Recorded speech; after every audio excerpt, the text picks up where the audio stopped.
get the club to pop when I come up with the crop. Gotta love it or not. I'm hot from the hop to the club spot. Get the club to pop when I come up with the club spot. Get the club to pop when I come up with the club spot. Get the club to pop when I come up with the club spot. Get the club to pop when I come up with everybody. We do it. Everybody. We do it.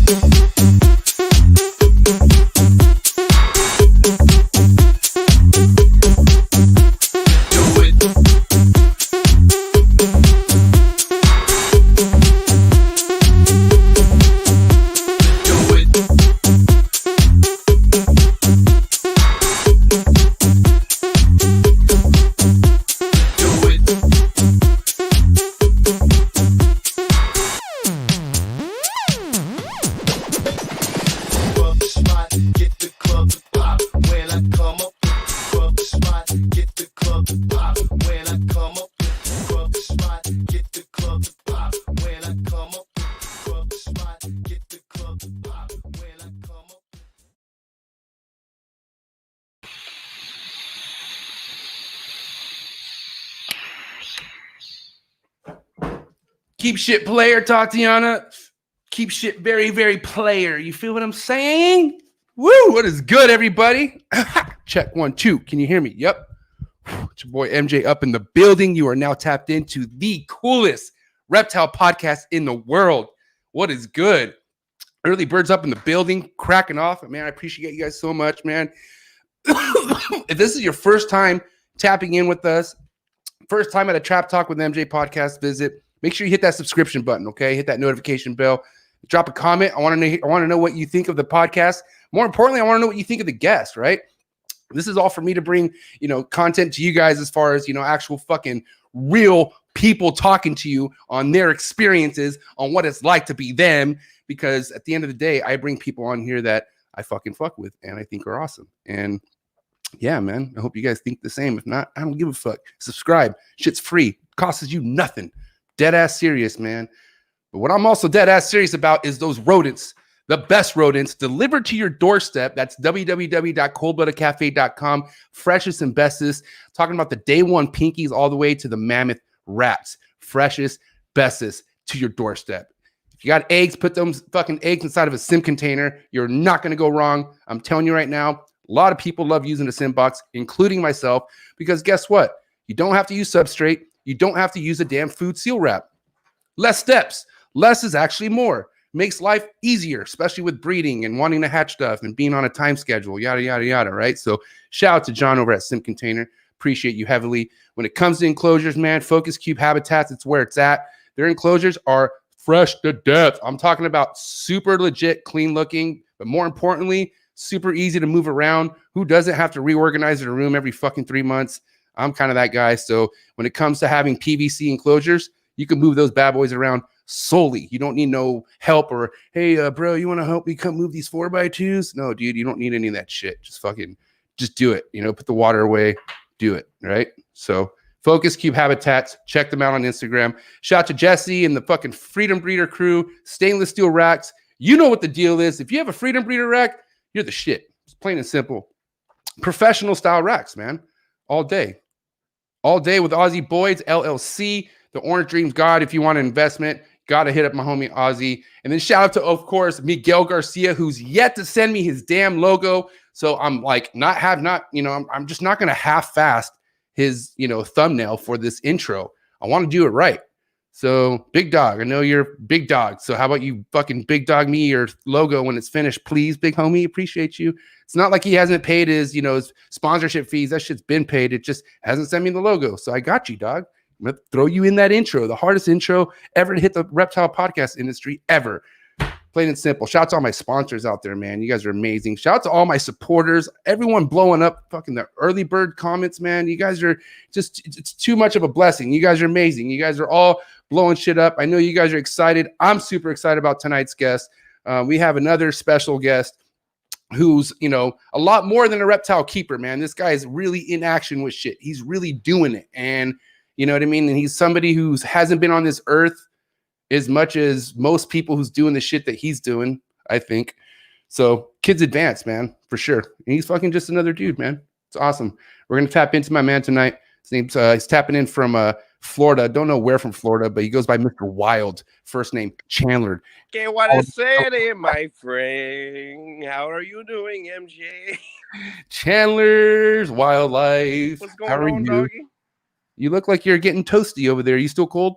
Oh yeah, it's getting cold. I mean, for a Florida guy, it's getting pretty cold. But I'll expose the mullet for the video. Yeah, bro. That's what. There we go. That's what's really gonna warm the back of that neck, that mullet, baby. What's going on, you beautiful son of a bitch?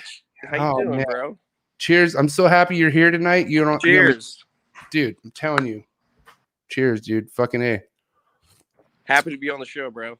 Tyler, Tyler. I called you Tyler. I was thinking of Tyler because I got Tyler and we talked about you so much on his episode, and now you're here. And I think it's amazing how two guys who, I've told Tyler I don't watch a lot of YouTube. I really don't, but there's a couple, handful of channels that really grasp my attention, and I don't get sick of it. So Tyler's one of them, yours one of them, and then I got a couple other ball python people who just are doing stuff their way. Like, you know what I mean? As because what's funny is we talked about how, you do have a big enough community, like big enough following where you can't just be reckless with everything you do, right? Like you do have to be, you have to stay within means of certain shit, right? Like, yeah. I mean, I grew up working in the wildlife, like presenting wildlife to the public, doing private tours, doing alligator shit. Like the first thing I ever started doing was volunteering on the Native American reservation at a place called Native Village. And Native Village was the reservation. So as a minor, I was like 13, 14 years old, and I had one of the legends of the alligator handling world, Ian Tyson, bad motherfucker, excuse my language, bad mother lover. You can cuss what you want. I mean, I understand if you have family watching, you got to be. No worries. You could cuss all you want here, just so you know. I know you like the Green Grinch, and I know my dad likes to watch some of these videos I appear in. I don't want him to see this, I don't want him to be like, "What is my son doing?" I smoke pipe tobacco too. This is actually pipe tobacco. There's actually the brown stuff in here. So that's even worse. I don't want you to have tobacco. I'd rather you smoke some marijuana. I'm trying to kick that. You know what I mean? But day by day. Anyways. But yeah, I grew up in South Florida. I was born in Miami, and my parents got divorced when basically I was conceived. So I grew up partially on the edge of the ocean in Miami, and then partially on the edge of the Everglades in Broward County. And when I was 13, 14 years old, I started volunteering on the Indian reservation, and that's where I was able to do alligator wrestling shows, venomous snake shows, private tours, and I got exposed to panthers, baboons, exotic lizards, exotic snakes. At 13? Yeah, like 13, 14 years old. So I didn't when I was at that age volunteering, I didn't mess with any of the exotic stuff yet. It was only the native animals, because the native animals belong to the native village, and I could use the pygmy rattlesnakes and diamondback rattlesnakes, canebrake, stuff like that. I can handle them. And then we did have exotic stuff in the snake room, but it belonged to one of the guys who was basically like one of the co-owners. So I didn't mess with any of that exotic stuff until I got a little older, like 16 years old. And there's different people out there in the snake handling community that have permits down here, and I was friends with them, and they let me get my handling experience. And then I started bouncing around the country, hanging out with other keepers and getting more and more experience. And then eventually working at other parks, traveling the world a bit, and just living the life that I want to live. And that's just working with wildlife. I love it. And you know what's fucking crazy, bro, is I don't want to get right into the like, oh, he's calls himself a professional, but he's not. But they don't understand the root of everything. Doesn't a professional make money? Doesn't it make me a professional? No, I know. A self-proclaimed carries himself a certain way. But it's ridiculous. But it's ridiculous because it's kind of like I guess grinds my gears, because dude, you've been born into this in a sense, because you've been doing it most of your life. And when you've been doing something since you were 13 to this point right now, like, dude, you have matured into that in crazy ways, and people don't fucking understand that, which is nuts. But anyways, I want to hear more of like that. Yeah, man. Yeah. So 13 was when I started like getting the legal experience. Now, let's not forget, like before 13, growing up here in South Florida, I had the Everglades in my backyard at my mom's house most of the time. Like I'm looking at the lake right now that connects to the Everglades that I grew up going out to. And with my dad on the edge of the ocean, with the ocean in my backyard, having Right. American crocodiles, sharks, manatees, dolphins, all this awesome, badass wildlife. Alongside with my mom's house, having alligators in the backyard, water moccasins. I'd had the neighbors call me over for water moccasins to help remove them from the sides of their house when tropical storms come in and all the snakes scatter through the neighborhoods and all the water's filling up the streets. We got gators moving around.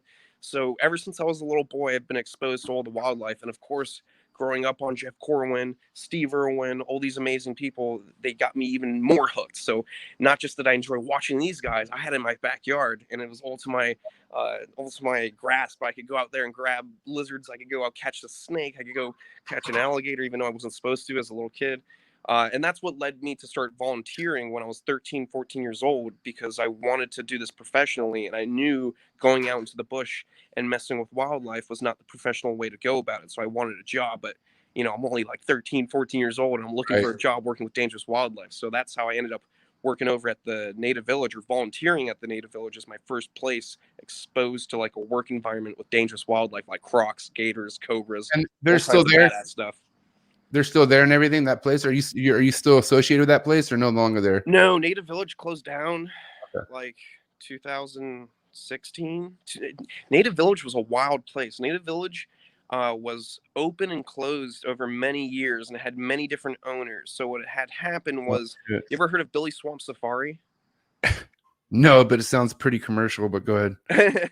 Yeah. Billy Swamp Safari is an old school place out in the middle of nowhere in the Big Cypress Reservation where the Seminoles live.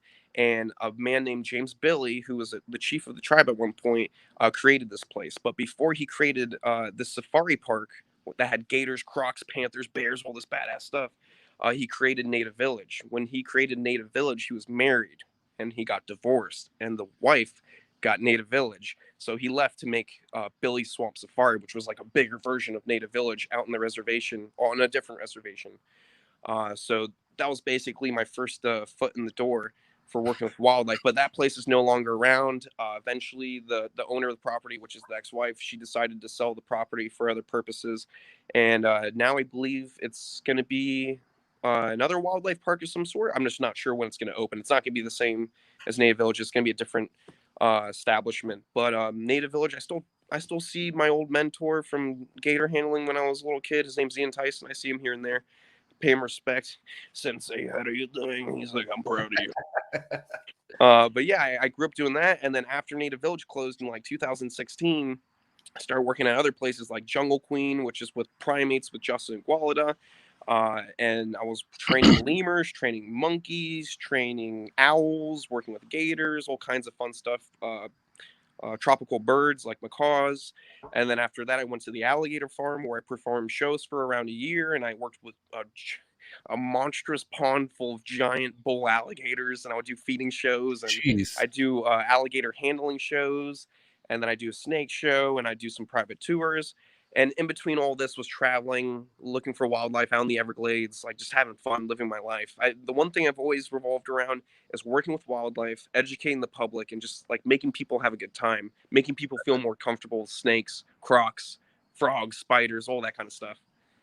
What is it about that, though? Is it kind of the reaction you see on their face, or is it just the fact that you know that they're taking something with them for the rest of their life? Like, what do you think the biggest takeaway for you is on that? I have such a draw to these animals. Ever since I was a little kid, I've been obsessed with wildlife, not just the reptiles, but all wildlife. Like when I was a little kid, I loved horses. Like I really did love horses, even though I was a tiny little kid and my dad would bring me to feed the horses and I'd be like, oh my God, it's going to bite my finger off. No. I was like a little toddler. But I just love these animals so much, and I think they're so interesting that I want people to feel the same way that I feel about them. And I know you know what I'm talking about, like how badass a monitor lizard looks into your soul with its eyes. It analyzes everything.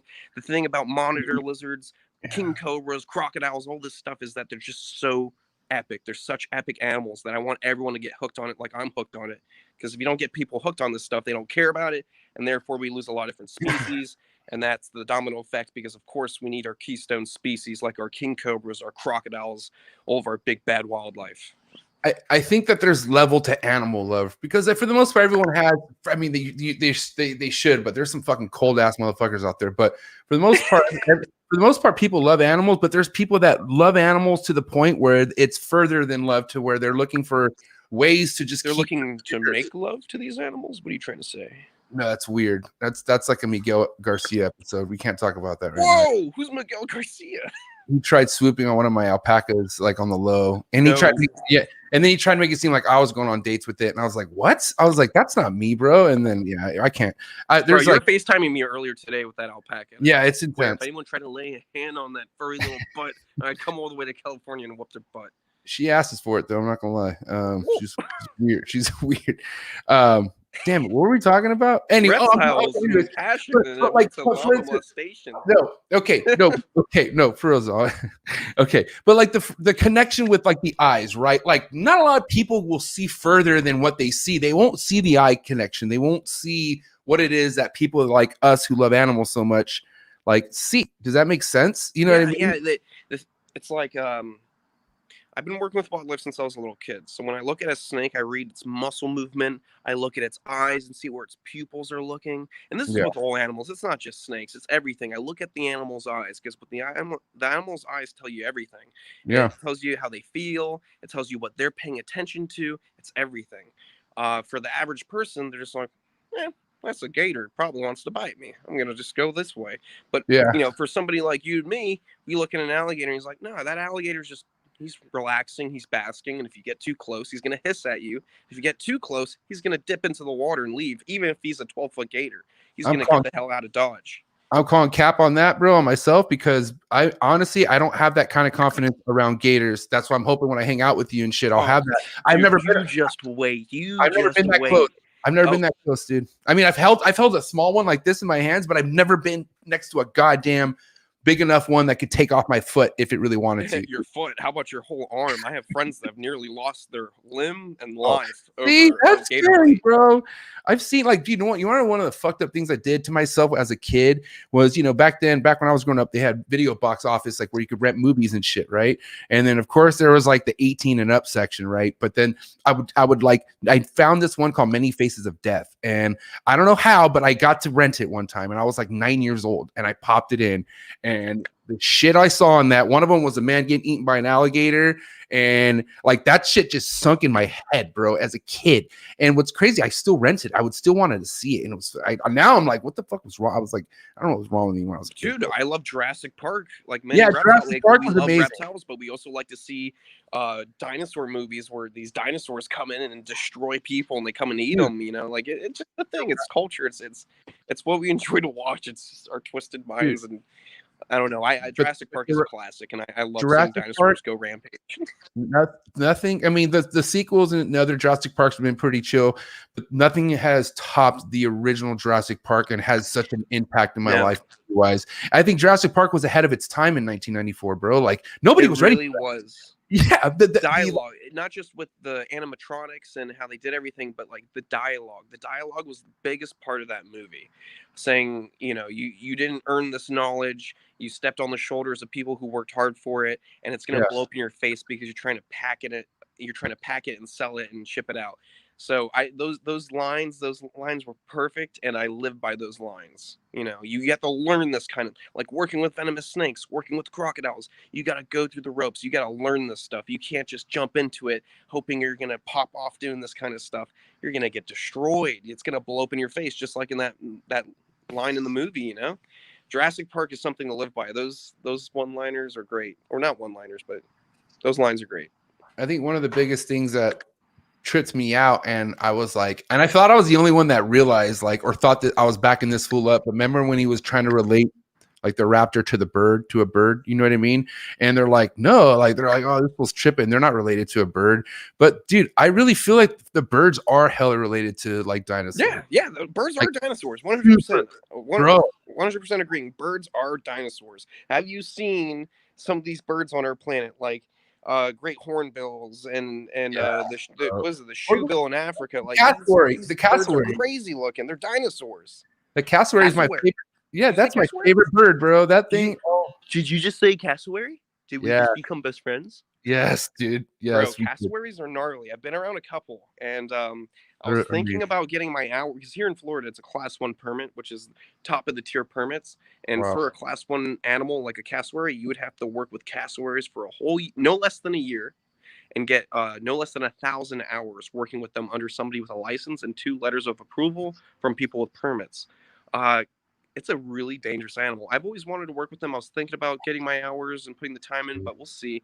They're not, I believe they're not endangered, so it's not something that I would put too much time into. My focus is breeding and working with critically endangered wildlife and bringing awareness to certain species that need funding for projects back in their origins, back in their native countries.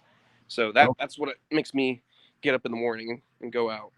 Now, let me ask you this. So since we're on the topic of conservation and whatnot, now, do you rep conservation as hard as you're repping it now on your YouTube channel? Like, is this something new? Have you just started kind of like?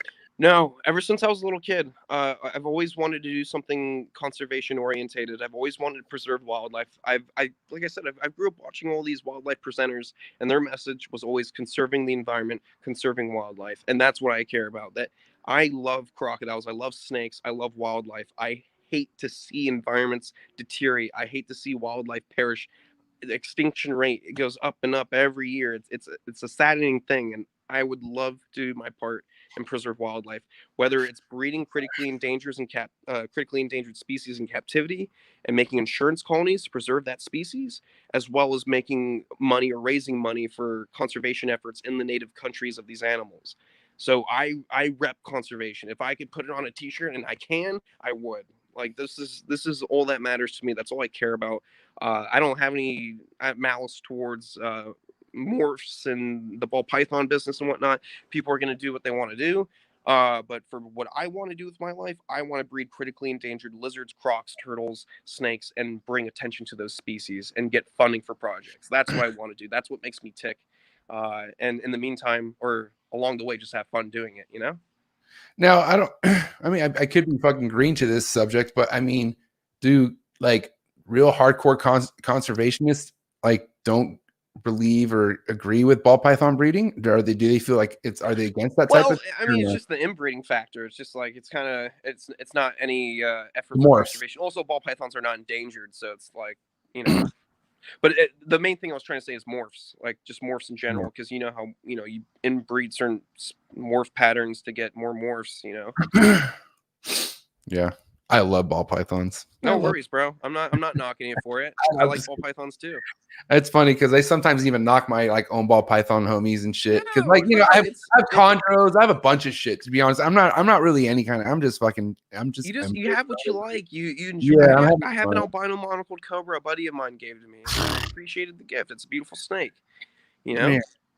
So when did you start? Because I mean, I kind of saw, I've seen your room and stuff off your YouTube channel, but I remember just FaceTimed you earlier today and had a really good look of, that room you were in. Is that room at your house or is that on a facility? No, so basically, yeah, it's at a facility. It's at the Everglades Outpost. It's a wildlife sanctuary, in Homestead. Okay. And basically, they have this big museum, this big longhouse, and a little chunk of it was for the venomous snake display they had, which was native stuff and also snakes that were brought in by federal fish and wildlife and local fish and wildlife as confiscations, stuff that people illegally had and they got it confiscated. Okay. It's a legitimate sanctuary. They provide homes for all these exotic animals that have nowhere to go, and they also rehab native species and let them go back to the wild. So they're doing an awesome job. I had known these people for many years, and they were kind enough to let me put all my animals inside that museum, turn their whole museum into a giant snake room. That's what you see now on the YouTube channel, wall to wall of snakes, lizards, turtles, all kinds of cool stuff. And they were kind enough to let me have all my stuff there for this past year. And I got to save my money. And now I'm going to my new facility, which is going to be up in St. Lucie area. St. Lucie area, Fort Pierce area. And that's where I'm going to be starting my new facility, which is going to be 10 plus acres. And it's going to be a badass. 10 plus. Oh, it's going to be the real life Jurassic Park. It's going to be awesome. I can't wait. Let's talk about that, bro, because that's a lot. Let's talk about it. Let's talk about it, baby. Let's talk about it. Come on. What you want to know? What you want to know? Where exactly will this be located in Florida? This will be located in Fort Pierce, so in between Orlando and like Miami, West Palm Beach area. So if you're driving to Orlando to go see Universal or go ride Disney or whatever, or you're going to go down to Miami and have fun at the beaches, Literally, if you're going on that track, both highways cross right where I'm going to be living, and I'm going to be 10 minutes off of the highway. So anyone on a road trip going to Orlando or Miami can literally come by and hang out and go on a private tour and experience a badass wildlife park. So the goal is to obviously make fucking Chandler's fucking park, wildlife park, right? And then you want to make it private. You want to actually let people come check it out and kick it. Yeah. So it's not going to be like public where people walk in and out freely by buying a ticket. And there's a time we're open, there's a time we're closed. No. We're doing private tours only because I'm also like, it's going to be a fair sized property. Like I said, 10 plus acres. There's going to be a home on the property where I'm going to be living, but the rest of it is going to be designated as my business. So private tours only, mainly because, like I said, I grew up doing this wildlife stuff. I've worked at many different wildlife parks. And the number one thing that I learned over the years is that as much as I love people, you can't always trust them unattended at a wildlife park.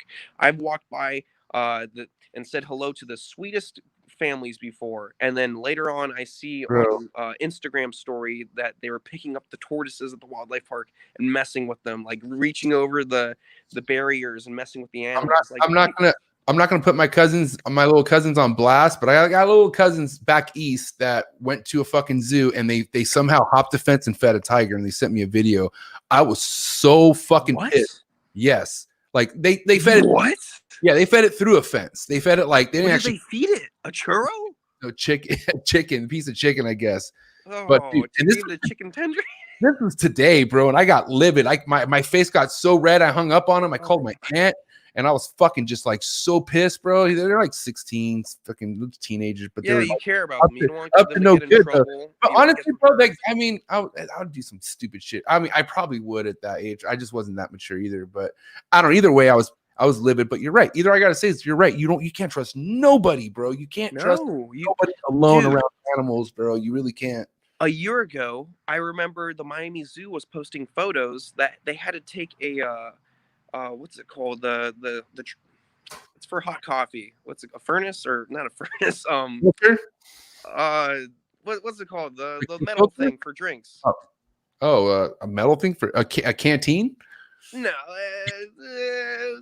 you know what I'm talking about. Oh, like a fucking somebody threw a fucking water bottle into a Komodo dragon enclosure, and the Komodo dragon ate the whole entire metal water bottle.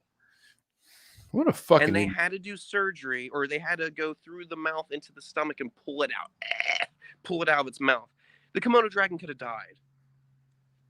Are you kidding me? You know, Komodo dragons, obviously endangered species. They're only found on Komodo Island, the islands around, and we have them in captivity for a reason.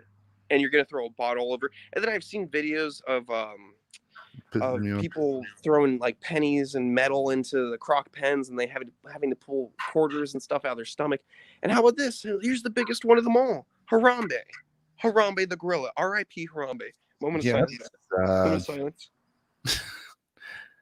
All right, let's get off. Okay, Harambe got killed because people were unattended, and a kid got himself into a pen, and then that gorilla had to be shot. Yeah. So that's a great example of why people should not be unattended at some of these big wildlife parks. That's why the thing with me is going to be private tours, not just because of the safety of the animals, but it's more of an experience with the wildlife for me to walk you through and tell you everything about these animals, because they're my animals. I work with them. I know everything about them. And I think you always just got to remember, you personally, no matter how big your circle does get employees wise, you should always be on every tour, no matter what. Like you should always be on every tour. Yes. I just know I can ever take over. Sorry, what were you saying? No, I'm just saying. I'm just thinking. I was like, I let it alone. I hardly could let anyone look over my collection when I'm gone, which is terrible because I can't go fucking on vacation or anything. Not that anyone can right now, anyways. But you know, I'm just so like meticulous and fucking like, you know, everything is so clockwork. Yet I can't really just hand it over to somebody, right? But if it came to like showing my animals, like I could never see myself. Hey, do you mind showing these around? You know, take them on a tour. I'll be back. You know, fuck that, bro. No, because they'll say the wrong information. I mean, not everyone. There's great people out there, and you know what? There's somebody out there that's better than me, and eventually there's gonna be somebody out there that's 10 times better than me. Like, there's always somebody who's gonna be better, and I know that person's out there. But is that person working for me at the time? I don't know, and I don't want to take the risk. This is my first wildlife park I'm building from the ground up, and I want it to be perfect. I have been working with wildlife long enough where I feel I have the right message to spread to these people, so they have the best tour, they get the best wallop of knowledge, and they get a respect for these animals that they've never had before. Have you had a lot of bad things happen with you with animals? Like, you know, because it's animals, so everyone has, right? So have you had like a lot of sad experiences losing them? Yeah. You know, This past year, 2020, the crappiest year, I lost my black throat monitor lizard. So what happened was she was getting skinny in her shoulders, her neck, and her waist area, and her stomach was holding a little bit of mass. So in my head, I thought either foreign objects blocking her up, or she's got parasites. And I took her to the best vet for reptiles, Dr. Mater down in Marathon, the Keys, and he said he was going to do a little surgery to try to see what's going on. He went through the mouth, try to do the least invasive as possible. So he went through the mouth first, couldn't see anything. So they decided to do the surgery. They went through the stomach. And then I got a phone call later that day thinking I was going to get a phone call like, hey, we found it. We're going to remove it. No, I got a phone call saying she has severe ovarian cancer and we have to put her down. So that was heartbreaking for me. And even just thinking about it right now makes me really sad. I was actually thinking about it yesterday while I was driving, and I was getting real upset about it. well, might as well get the sad shit out of the way, so that's good. Yeah. I But I am sorry. I am sorry for your 13 loss. years. Bro. Yeah, So I'm sorry. she meant a lot to me. I love my wildlife. My wildlife means everything. I have sacrificed myself in so many different situations for my animals. Yeah, I hear you, man. People, you know, and it's people who don't keep animals don't really understand, because I get asked all the time, why do you keep so many snakes? You know, like and like it's like freak. Yeah, you know what I mean? And it's like, you know, God bless them. You know, it's nothing against why they ask that. They just don't get it. You know what I mean? And that's fine, bro. And honestly, bro, like I know what I get. Oh, there he goes. He's out. Oh shit, are you okay? Oh shit, what happened? Did I Can piss see you me? off? Oh, there you go. You're here. I think like a thing popped up and I hit. All right, sorry. No, I'm just what I'm saying. All I know is I know what I get, and I know I get complete happiness, fucking just complete bliss and everything above it when I'm around my animals. And I don't do shit. I don't ever leave my house, bro, ever. Like, and I'm okay with that. Like, you know, I think it's good to get out every now and then. And I do. I got homies I'll go visit, and I just have so much fun just at home on my yard, fucking alpaca, chickens, fucking animal, you know, just everything, bro, every day. And because I'm just in love with fucking being around animals, man. Not like the way Miguel loves them. I'm just saying, like, I just love being around animals, you know? Yeah, man. You don't have to go out into big groups. You don't have to go to the bar. You don't have to go to the clubs to go have a good time. I find happiness in other things. I don't even drink. I just quit drinking last October, but like I'm talking about, like I'm done. Like I'm not doing it because I'm like, yeah, man, I know it's the right thing to do. My body just doesn't like it. It just says fucking don't drink. I'm drinking beer right now, but you know, I'm not a big drinker. I'm just doing it to no, dude, cool off. It's been a long day. I've been driving all over the place. I literally went to the point of abuse to, you know, drinking and doing a bunch of other shit throughout my whole 20s is why my body is like the way it is. So it's literally to the point where like my body's probably like a 60 or 70-year-old right now. And that's why I just can't drink the shit I used to drink. But in the sense is I'm okay. Like I feel I've never been more clear-minded ever not fucking drinking. Because if you go back to a year when I started this, I used to get fucked up on this show. Like I used to drink. Oh, drinking? Yeah, I used to get whiskey. I would drink, bro. Brian. I don't know Brian. Excuse me. I don't know. You know who Brian Cusco is, but Brian. It sounds very familiar. Does he breed ball pythons? He does ball python breed, but he's really big fucking YouTuber. He's a big vlogger and shit. Really well respected. Fucking big homie. Shout out to Brian Cusco. God damn it, what were we talking about? My mind just went. You're talking about Brian Cusco and drinking and how he's an alcoholic. Oh, yeah, okay, yeah. So his episode, I blacked out, and I don't remember. Like, we went like 4.5 hours or something like that, or 4 hours, and I don't remember the last 30 minutes at all, period. Blacked out. And I was like, what was that for? Is that really necessary? I mean, although that was legendary, I will say. But, yeah, man, I'm glad I don't have any of those nights. You know what I mean? I'm good. Yeah, I agree with you. Just letting you know, I am whizzing right now. I had to walk to the bush to the side and go to the bathroom. You're peeing right now on the show. I'm making eye contact with you as I really appreciate this. Listen, not too many people could say, man, yeah, my MJ had his guest pissing while he was talking. So this is great. So we'll just keep going. I appreciate that. So anyways, moving forward. Now let's get into your YouTube channel, man. Your YouTube channel is booming, bro. Like cracking, bro. Like thank you. I appreciate it.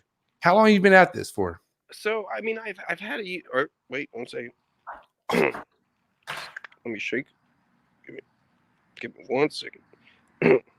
Oh. Okay. So, anyways, yeah, I've been on the grind for my YouTube for about 3 years, 3 years, but I've had a YouTube channel for probably 10 years, and I didn't take it seriously until the past 3 years. I used to do, I mean, at first, I would just publish videos from when I was like 13, 14 years old doing alligator shows at the native village on the reservation. You can see those old videos in the beginning of the channel. And then I started doing some funny comedy stuff where I would dress up as a character as an exaggerated wildlife TV show host, a bit of a joke. And his name was Fiesta Jones. And then my buddy dressed up as a character named Bongos. And Bongos followed me around with a pair of bongos and played theme music as I messed with different wildlife and educated. It was like a comedy show.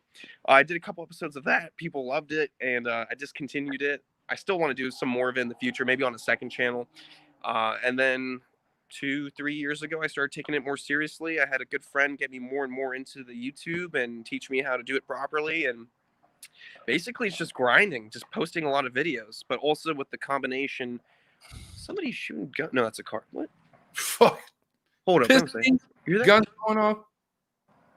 What the hell?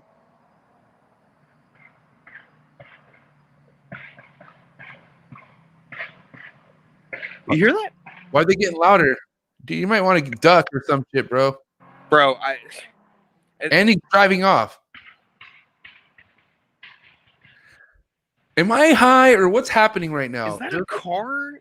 Is that the exhaust making the pop Sounds sound? Or is like that a gun? fucking like this sounds like literally there's fucking like live PD going down like 3 blocks from your house Dude, right now. how about this? For the first time ever, I had a gun pulled out on me on the highway like fucking 5 days ago. So I'm in the speed lane. I'm in the far left lane in the speed lane. I put on my right turn signal. I give it a good amount of time. I look, nobody's there, and then I go. When I go, this guy's flying up the highway, and he starts laying on the horn like I'm the asshole, but he's flying on the highway. Yeah. And then he comes up to the side of me. He's got his windows tinted, so you can't even see what he's trying to say, but he's like, you can see the figure like him moving, and he's braking and he's honking, and I'm like, what the hell? And then he's obviously trying to curse at me. He keeps honking. So I was scratching my chin when he pulled up next to me, and then I gave him the Italian "fuck you," and he like went back a little bit, and then he came back up again. He pulled down his window and started pointing his fucking gun at me and saying, "Pull over, motherfucker!" Blah blah blah blah blah blah. And then all I'm doing is driving. I'm like this, like, do it. You're gonna shoot me? I didn't even pull a gun out on you. I dare you. What are you talking about? I dare you. I dare you. Do it. Damn. He Bro, was that's trying to, like, I would hope that he's just trying to scare me, but a guy like that is gonna get some bad karma right back to him. So I'll leave it be. Because here in Florida, you don't do stuff like that. You could have had somebody like Tyler Nolan driving, he'll pull a gun out on him. So you don't want to do stuff like that here in Florida. That guy's gonna have some bad karma coming his way. But anyways, that's just a crazy Florida story from the past week. That was the first time I ever had a gun pulled out on me like that. But anyways, back to YouTube. So anyways, though, when I started my YouTube channel, oh yeah, I got people are crazy out here. Back to YouTube, anyways. But yeah, let's get back to YouTube. If you don't mind. Fuck, that was nuts.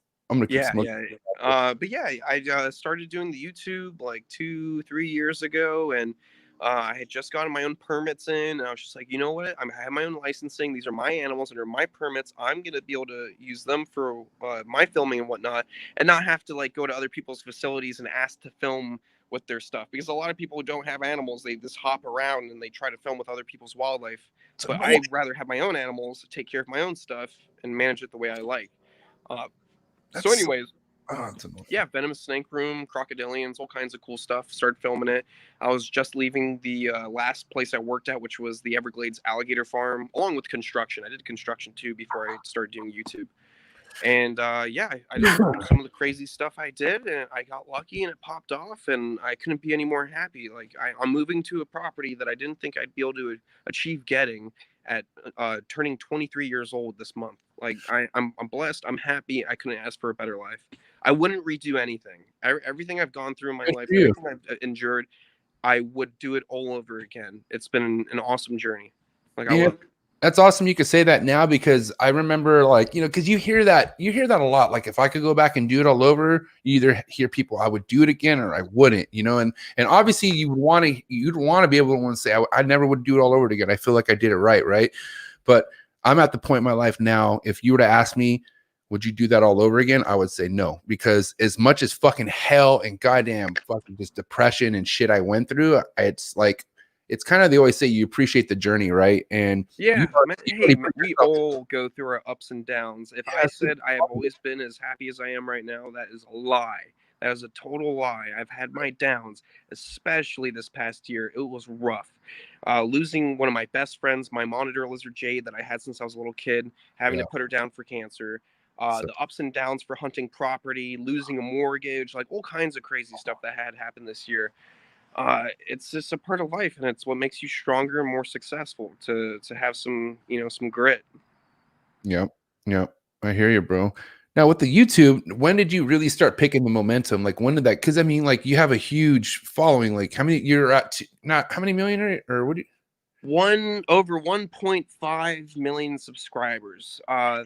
But it's not the thing about subscribers. It's not like they're all watching the videos. It's only like a quarter of that audience that's actually consistently watching. And honestly, lately, January is usually like a slow time of year, but the audience has seemed to like diminish quite a bit. But I'm hoping when I move, the views go up again and we're popping, because I need to pay for all these big projects and whatnot.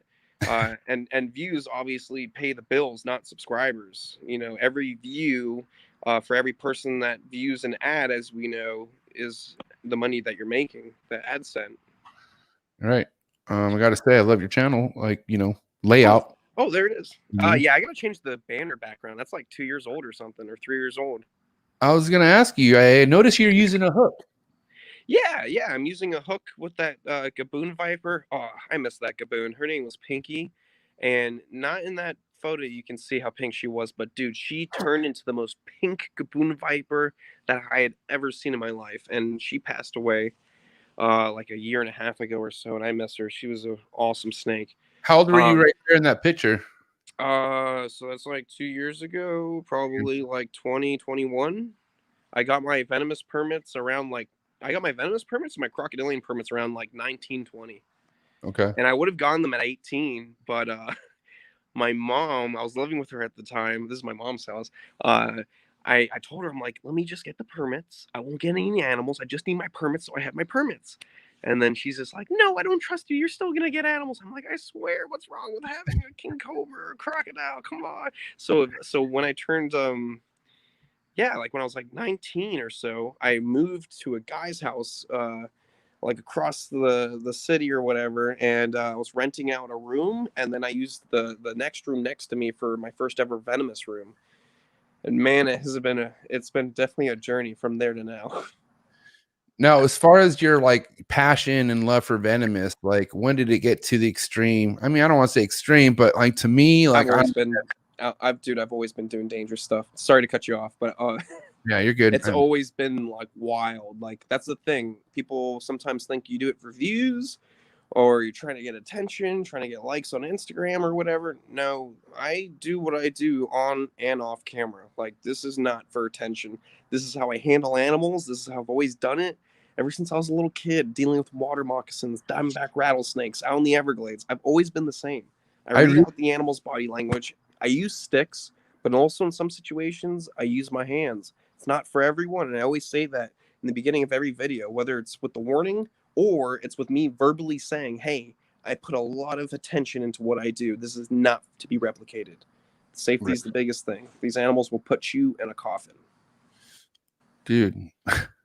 Really, like, it's such a like, but then you gotta understand, bro, there's people like your homie who just don't give a fuck about getting put into a coffin. You know what I mean? Like, which is nuts. That's a whole other fucking nubby, bro. Tyler, Justin? No, dude, Tyler doesn't. I mean, but okay, but like, okay, Tyler. Okay, please explain this. Then I'm listening. I love Tyler. That's my boy. Just say, he almost admitted this, but let's go ahead. I want to hear from you. Tyler does not have a death wish. Okay. I do not have a death wish. We love these animals, and we've been working with them since we were little kids. Tyler grew up working at different reptile shops like Underground Reptiles, where he was exposed to crazy exotic animals, and also he was around some of the gnarliest snake handlers in Florida growing up. So Nice. yeah, he might come off as a gnarly, but hey, I'm a gnarly. I'm pretty gnarly too, so I have nothing. I can't say too much, you know. But It's the whole everyone's term, got their different style. Everyone's got their different way of doing things. I grew up doing working at wildlife parks and whatnot, so I'm used to presenting to the public. And Tyler's just been like a gnarly dude his whole life. yeah, He's a rock star, badass yeah, tattoo artist, and he's been in the venomous world, in the reptile world, but he's also had one foot in the tattoo world. So he's a rock star, dude. He does what he believes in, and if he's comfortable to do something, he'll do it. I don't know if you saw some of the last videos he put out, but he talks about how quarantine happened, or he had a quarantine himself because he had COVID, and nobody was there to spot him for venomous. So he wasn't messing with the venomous. He wasn't doing anything crazy. He knows it's not worth the risk. He's almost died from a king cobra bite. yeah. He knows what to do and what not to do, and with his past experiences, he knows what he needs to do. Can I say something? You know, he was free handling cobras on the channel when he had COVID Oh yeah. with nobody there. Oh really? Oh. Well, never mind. All right. I love you writing for your boy, which is respect. But I'm just saying, No, I boy thought is you didn't nuts, do it. bro. He is nuts. I guess he You know, did. he's nuts. But you got to understand that. Hey, you were there. You were there. That's not Yeah, true. of course. I was there to go. I love you, could have Tyler. made a phone call to Venom One if Oh, anything for happened. sure. And I would have been high fiving him. I'm gonna miss you, dog. Fuck, it's Put terrible. your arm up happening on to this the channel. camera. I'm gonna put a tourniquet on you. Can you shout me out one more time before you dip? Just kidding. Oh my god. Yeah, no, I didn't know that. But Tyler's Tyler. He's That's gonna what I'm do what he saying. wants to do. lot of He's a people- grown ass man. There's a lot of people like that. I don't mean to keep cutting you off, dude. But what I'm trying to say is there's so many people who are just living their life, and that's what's going to be hard to do. Is you can't stop people from being adults. Like, you know, like freestyle motocrosses, bro. Motherfuckers doing double backflips. Like, yeah. hello, like really, you're gonna do that? And they keep coming with more and more tricks, bro. Motherfuckers are paralyzed, dead. Like, bro, you know what I mean? But they're still doing it, and they call those motherfuckers having a death wish. It's just kind of like you do what you love, but it comes with a price. It comes with a heavy price, bro. Like a heavy price. You know, I definitely feel like your mentality is where it should be because of your audience. Like this is the kind of message you want to give, because that dude, like people won't understand that you are literally like Chandler. You're not everyone's a Chandler. Like you were brought up differently. You were brought up fucking, at the level of animals that not a lot of people were around. Like that's why it's like you can never teach that. You can never that's why it's good that you say don't be me, like don't do what I do. Be better than me. That's what I try to tell people. Yeah. Be better than me. I don't have a degree in biology.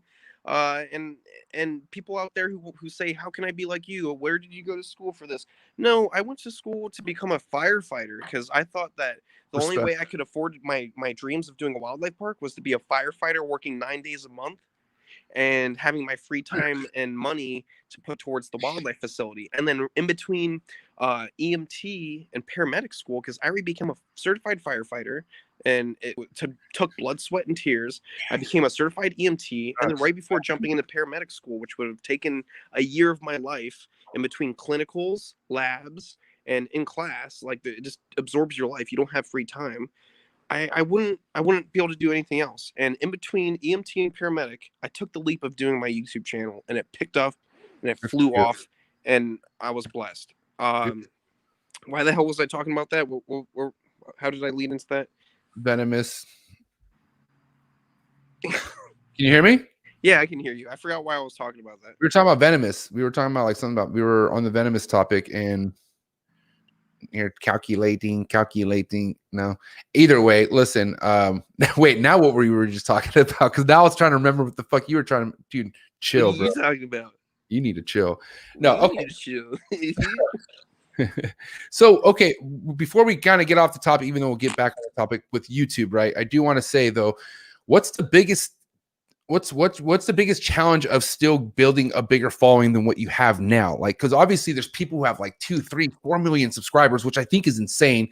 But obviously there's no like sky's the limit for you, right? There's no roof over your head, right? So you're trying to take this shit to the top. But do you feel like you hit like almost a wall sometimes, and you're just like, well, fuck, I just stopped growing a little bit? Or oh yeah, this past year's been pretty slow. I haven't been able to do anything new because of COVID. I haven't been able to travel. I haven't been able to do my expansion of my property because I haven't been able to get a property until just now. So okay. going into this year, I'll be able to film way more. Over the past 2.5 years, I've had the ability to do so little content that I really want to do, which is like croc stuff, herping in remote areas and remotes, going to Central America, South America, Asia, Africa, Papua New Guinea, Venezuela.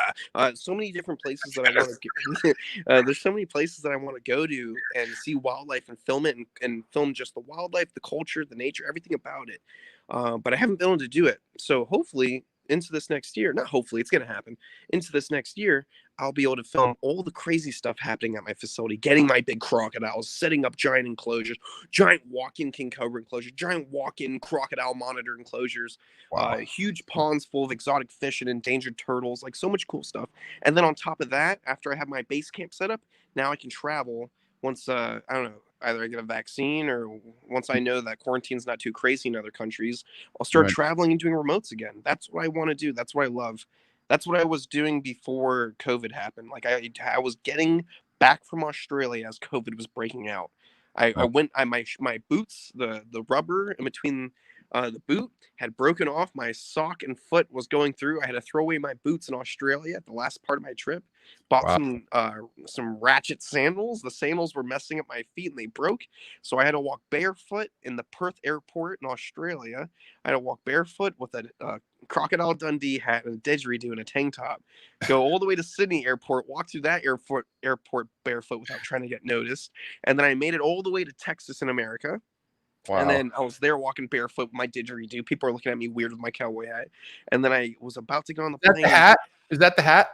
Yeah, that's and you can see the scratch marks from the frill dragon that bit into my hat, that also bit into my finger on that trip. Good times. That's Jack, my Bell's Phase lace monitor. He's a beast. I love him. Look at him. He's like a velociraptor. But yeah, and then when I was about to get on the plane, the stewardess, he was like, "Hey, you can't get onto the plane without shoes. What are you doing, man?" And then I'm like, "Dude, I just got back from Australia. I'm tired. I'm skinny. I got cuts all over me. I need to get home. Please don't do this to me." He's like, "You can't get on the plane with no shoes." He's like, "What if there's broken glass or needles on the floor?" I'm like, "Why would there be broken glass or needles on the floor? It's a plane." And then he's just like, "Fair point." And he finally let me on. And then I was asking if I could. I was like sitting with my didgeridoo. I'm like, "Can I have my didgeridoo out?" And he's like, no, you're pushing it. Put your didgeridoo up in the thing. And I'm like, all right. Well, You know what I'm talking about, right? The big flute that the Aboriginals use. It's carved out of a tree, and they go, wow, wow, wow. Oh yeah, dude. I've recently gotten accustomed to what the fuck those were when I went to go visit Brian Barczyk, his son Noah. You got one? Yeah, they have a collection. It's pretty sick. They have a collection of didgeridoos? Yeah, they busted out and shit. I think they only have one. I could be wrong. I don't know. They have at least two. Okay, I was just there. They have at least two. And they do that. They busted out. They're getting pretty good with it, but there's actually I love the didgeridoo. That's my favorite instrument. There's professional didgeridoo beatboxers out there, bro. Like, yeah, in Australia, they go hard, bro. You see down some of the videos. Yeah, I wish I could like do fucking where I could play a video right now, but it just doesn't work like that on this fucking platform. Pretty weak. But anyway, yeah, man, those things are intense. Like, it's crazy. The shit in Australia is intense in general. Like, that's just an intense demographic. And on your travels there, let's kind of talk about the shit you encountered. Like, some of the, because you went herping the entire time, I'm assuming, right? Or so in Australia. Yeah, let's talk about your Australia trip. Whenever I go travel abroad, it's for looking for wildlife that I've always wanted to see in its natural habitat. So it's for me to have that life experience, but it's also for me to take back the knowledge of their natural habitat, what they're eating, the temperatures, taking all that back with me. So if I keep these animals in captivity, I can replicate what they have in the wild as best as possible. So it's a little bit of a win-win. I get to have a great life experience, and I get to learn a lot. So when I was in Australia, I met my good buddy Ricky Mack from the Outback.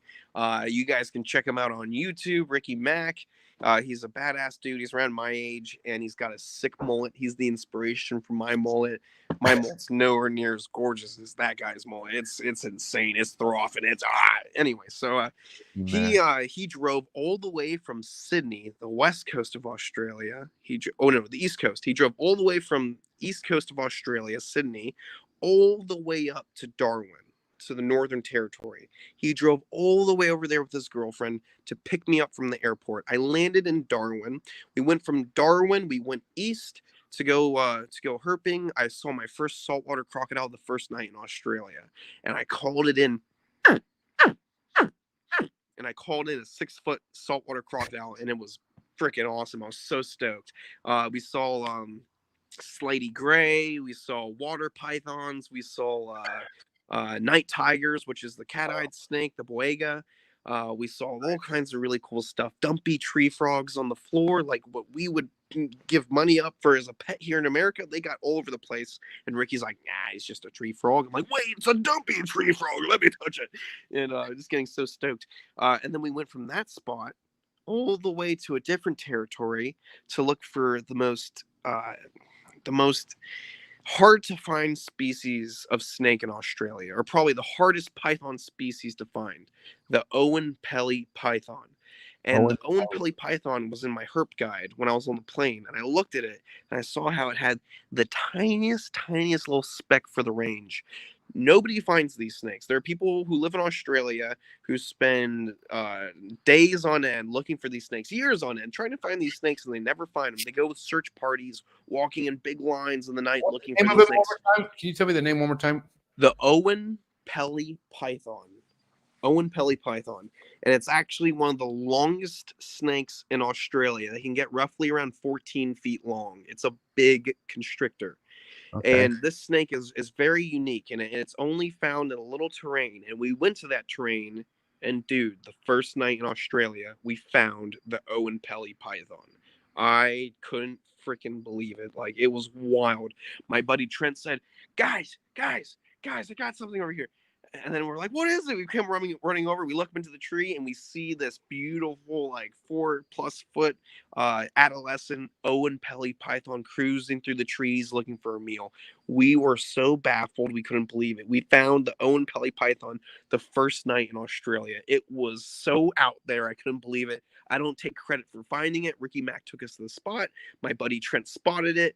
I was just lucky enough to be a part of the adventure, and that was wild. That was really wild. I had a lot of Aussie buddies that work for like the Australia Reptile Park, work for a couple other reptile parks out there. One buddy works at Australia Zoo. They're all going, you gotta be flipping kidding me. I've been looking my whole life for that. You freaking found it the first night. Go fuck yourself. Like, it was great. It was great.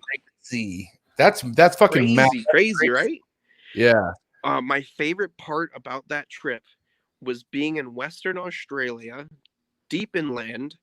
We went into a sandstone wash cave, like a beautiful, smooth, almost like marble rocks at the entrance. At the entrance, you had these big, magnificent tree frogs, which are basically like the dumpy tree frogs, but they're bigger, and they have yellow spots, and they hang out at the edge of the caves. They eat venomous snakes, they eat insects, and they eat bats that are unlucky enough to get too close to these big tree frogs. Damn. After we went past these rocks and got deeper into the cave, it's like low season for the water. It's dry season, so they're just puddles in this white sand all throughout the cave, with stalactites coming down. We have bats flying around at night. We're looking for snakes, and guess what we see in 6 inches of water, 7 inches of water? We see Indo-Pacific tarpon swimming around, stuck in these pools. We see primeval crawdads, or crawdads, the little crustaceans, like freshwater lobsters. They're primeval. Yeah, dude, like pinchers that are like. I love how you light up, bro. You get so amped over this shit. It's like, so awesome. Like, let's say the body's this big. Yeah. The pinchers are like that long. Like, they're huge. They're long, crazy, and they're blue. And every time we see one of these things, Ricky's grabbing them, and holding on to them and throwing them onto the sand because we're going to eat them later after we're done herping. So, you know, he's a real outback dude. He's awesome. I love him. He's walking barefoot everywhere while we're looking for the deadliest snakes on the planet. And what we see in these pools, not just these primeval looking crawdads and these Indo-Pacific tarpon that are trapped in there, but 4 to 6 foot long freshwater crocodiles sitting at the bottom of these pools in this cave in the middle of the outback of Australia. And I couldn't be happier, dude. That was the coolest experience I'd ever had in my life. I mean, I'm only 22, so I got a lot more to live, but that was the coolest experience so far. Dude, I'm telling you, man, that's some rad times for a 22-year-old. I'm saying, bro. Yeah, nothing like getting lost in the outback, camping out, being dirty for 9 days, finding all kinds of cool stuff. Bro, that's, I mean, because you gotta understand, bro, that's how you know what level you are with this animal shit. And with all due respect, I couldn't, like, Australia's just not for me. I think I think they have amazing lizards, but bro, I'd much rather go to Papua New Guinea or something. Like, I'd rather go to Indo personally. Are you sure about that? Yeah, kind of. But dude, Papua New Guinea is the second most dangerous country on the planet. I know, but like, if I'm gonna go look for animals, those are the animals I want to go look for personally. It's just my taste. It's just like, but you know, maybe it's changing because I'm getting into monitors too, though, because I'm just now getting into monitors, so that could easily change. But I'm scared of insects. I hate spiders, and those places are fucking covered with that shit, bro. And I'm sorry. I'm sorry. I hate spiders. Fucking hate them. I mean, I'm not too surprised. Not everyone likes spiders. I don't kill them. Like, I'm not like, oh, I'm gonna stomp it. Like, I set those motherfuckers free sometimes, as long as they don't fucking come at me. You know what I mean? They respect. But I just fucking, you know, I just don't. They're just not for me. That's why I don't trip out when people just don't, like, they won't give into a snake and they just like, all right, I get it. I'm not to that extreme, but like, my dad's into fucking tarantula. He has a bird eater. He has all sorts of shit, and I'm just like, your dad's into creepy crawlies. Yeah, he tries to send me feeding videos. I'm like, dude, you need to stop. I'm gonna block you. Yeah, he's on. My dad is deathly afraid of the stuff that I play with. I don't play with it, but you know what I mean. Like, my dad, he's not about any of that stuff. That's amazing to have a dad that's into wildlife like that. Yeah, and that's what's honestly why I've always had a love for animals, because not only my dad, but my uncle back east, my mom's side, he had a huge property in Pennsylvania, and he had like fucking imported crazy shit. Like, he had, I don't want to say it was a Komodo dragon, it was probably more of an Asian water monitor back then, but I could have sworn it was something so gigantic. It was a monitor, but anyways, he had the most exotic shit, ostriches, everything all over his yard, and I got put into that when I was like 6 years old. And, you know, I was in a room full of fucking venomous, fucking cobras tapping the glass, all sorts of shit. Oh, he kept cobras too? Dude, he had a room full of hots, everything, bro. He had a tub. He had a tub with one of those wired cages just on top, and it was full of fucking crocs, like little baby crocs inside the tub. And I was in the room by myself. I just was going on his property, just opening shit. And I went into I just went into a room. How dangerous is that, right? Just, I'm 6 years old, opened up a room, and then I close the door, and then I hear, and I'm like, where am I? And I put my hand on something, and then you hear the splashing, and I'm like, is this the bathroom? Oh, this isn't the bathroom.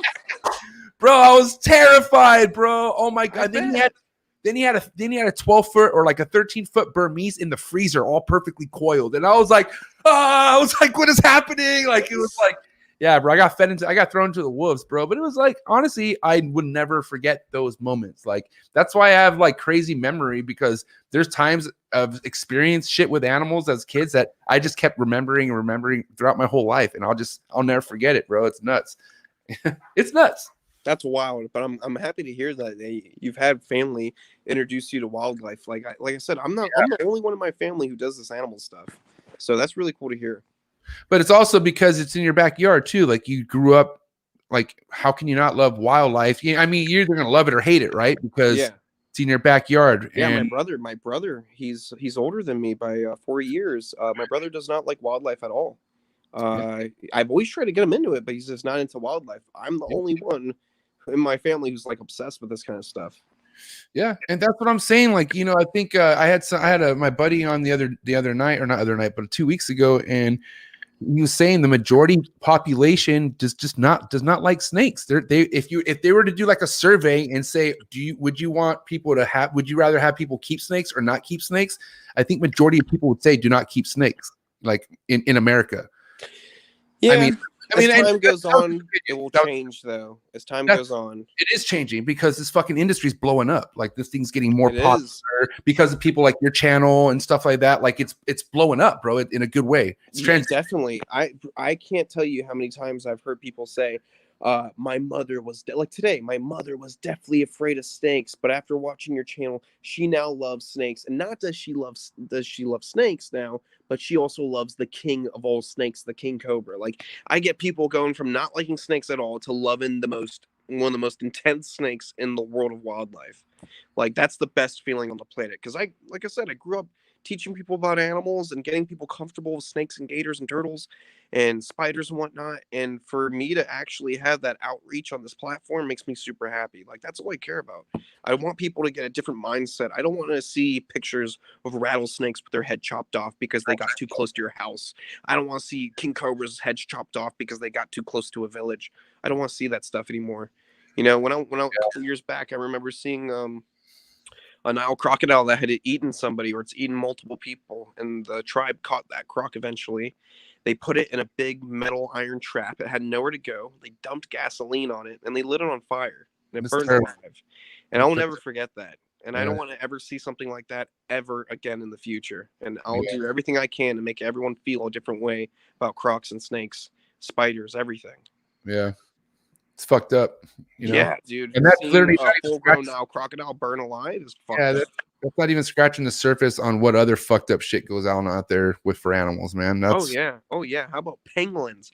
Penguins, the most smuggled animal on the planet, prehistoric armored little animal, and they get shoved into these plastic potato sacks. They're coiled up in defensive position, or not in defensive position, but like defense. I guess defensive. Like they're rolled up, they're protecting themselves. And they get shoved into these bags, and the bags get sutured shut real tight so they can't even uncoil from their ball. And then they're stuck into a freezer. And then their scales are used for medicinal purposes in Asia. It's sad. It's terrible. Yeah. I really hate this kind of truth, but it is like... No, we got to talk about it. If no one's going to talk about it, it's not going to get any attention. It's true because, at the end of the day, like, my channel is about keeping it real. And like, this is shit to where I can't just deny this because it's fucking for reals. And like, the more you want to peel back this onion, the more fucking bizarre it gets. And well, all we can do, the biggest thing, what we can do is what we can control, right? And in America, we can control things that we do, you know what I mean? And it's all about keep fucking just implementing good habits, bro. And there's a lot of people like, because of this podcast, bro, you know how many fucking bad habits I had animal keeping. I just didn't know. Like there's a lot of people that just don't know. And fucking, messages are everything. Knowledge is power. So the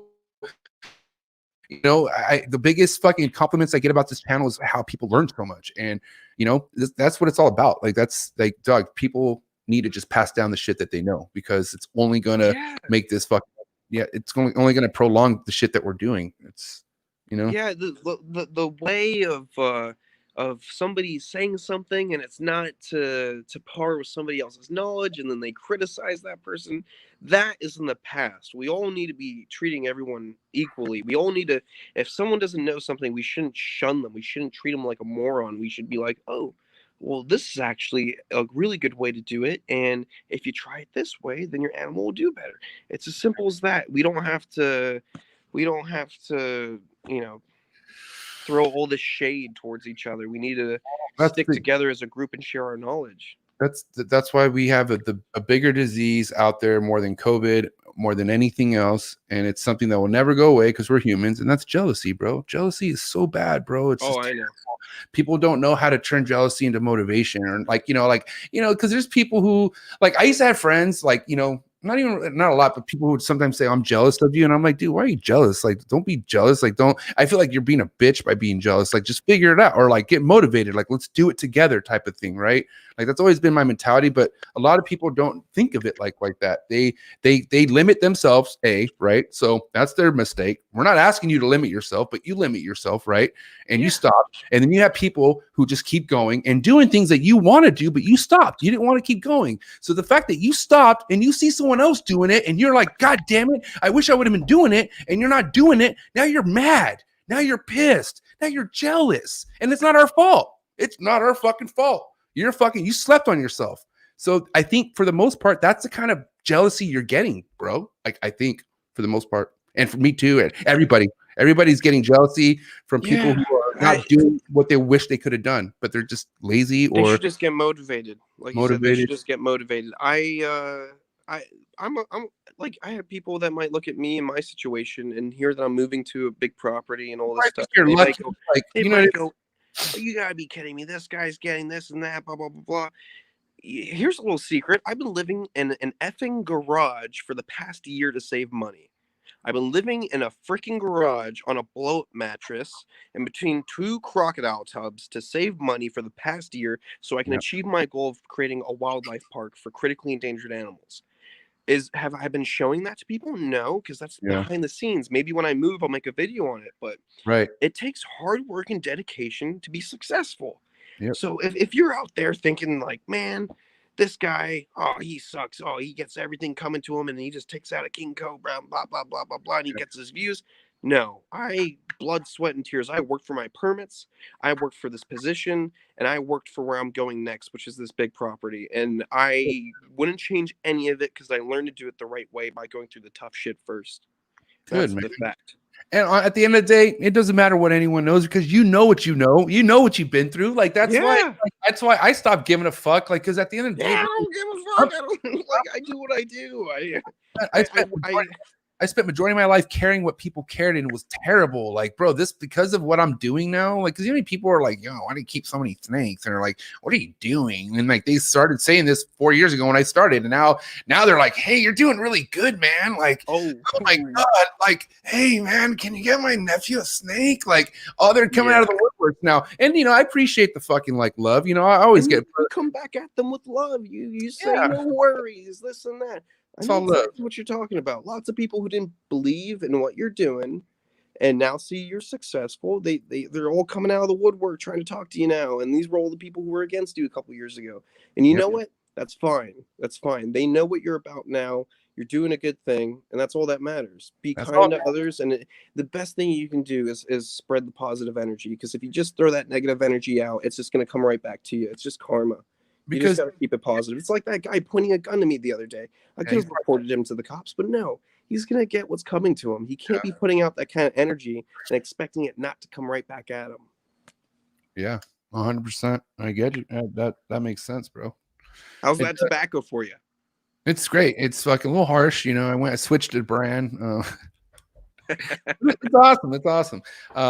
No, but honestly, that's a good topic. And, at the end of the day, bro, it looks like you're working towards a serious goal, and that's to fucking just prolong these animals, and not only that, just making sure that people are able to keep these things. Because what about like us facing fucking like legislation laws, fucking people taking our animal rights? Like, I mean, do you feel like that's a huge concern? In a sense, yeah, but my goal has always been education. So, exhibiting these animals, educating the public, conservation of species. So I'm more on the level of zoological association, even though I'm not in an AZA program or some other program with the zoos, at least not yet. My whole thing is education and conservation. So I'm not really claiming my king cobra as a pet. I'm not claiming my crocodile Ziggy as a pet. I may work with these animals in a sense that may come off as pet vibes, but it's not. This is all for education and conservation of species. Right. When laws continue to change, it depends on what we're changing. Like in some senses, yeah, the laws make sense. For example, in Florida, snake-proof rooms now need double doors. You need to go through one door, close it behind you, and then you have the main entrance to the snake house. And that snake house itself is snake-proof, and there's nothing that can escape from there. I agree with that law change. I agree with the double doors. It makes sense. Now, flat out banning animals from, like, for example, yellow anacondas. I have yellow anacondas at the moment. I have 3. In Florida, they became banned. And before they became banned, there was a proposition for this to happen. And everyone went to a meeting to speak out their mind. Everyone said, hell no, you're not going to ban yellow anacondas. You're messing with my business, da, da, da. So they put a pin in it and they left it alone. Guess what happened? A month or so later, out of nowhere, they pushed it. And now yellow anacondas are officially banned. So all 3 of my yellow anacondas are on a grandfather permit. I cannot house them together. I can never breed them. They have to be separated and they're off display away from the public. I'm trying to work on getting an exhibit permit, but at the moment, they have to be off display in a private room. No one's allowed to see them. I can film them, but that's it. Flat out banning That sucks. animals is no good. If you're going to make it where it's a conditional species that you need a permit for educational use, and you get inspections every year and they know about your inventory, like you share all this information with FWC or Florida Fish and Wildlife. So it's all transparent. You're not hiding anything. So if you have this license, you can have this animal and use it for your exhibition purposes. If you flat out ban this animal from, zoos not being able to have them, private facilities, A, B, and C, etc., like if you just flat out ban it, then that's not the right way to go about things, because now we have a species we can't work with in captivity. We can't use it for education. It really sucks. Nothing should be flat out banned. You should be able to prove that you're responsible enough to have these animals. Now, the animals that aren't too dangerous, like your ball pythons, your boas, stuff like that. No, I don't think they should be banned. I just think that the stores or companies that sell these animals should be thinking about who they're selling it to.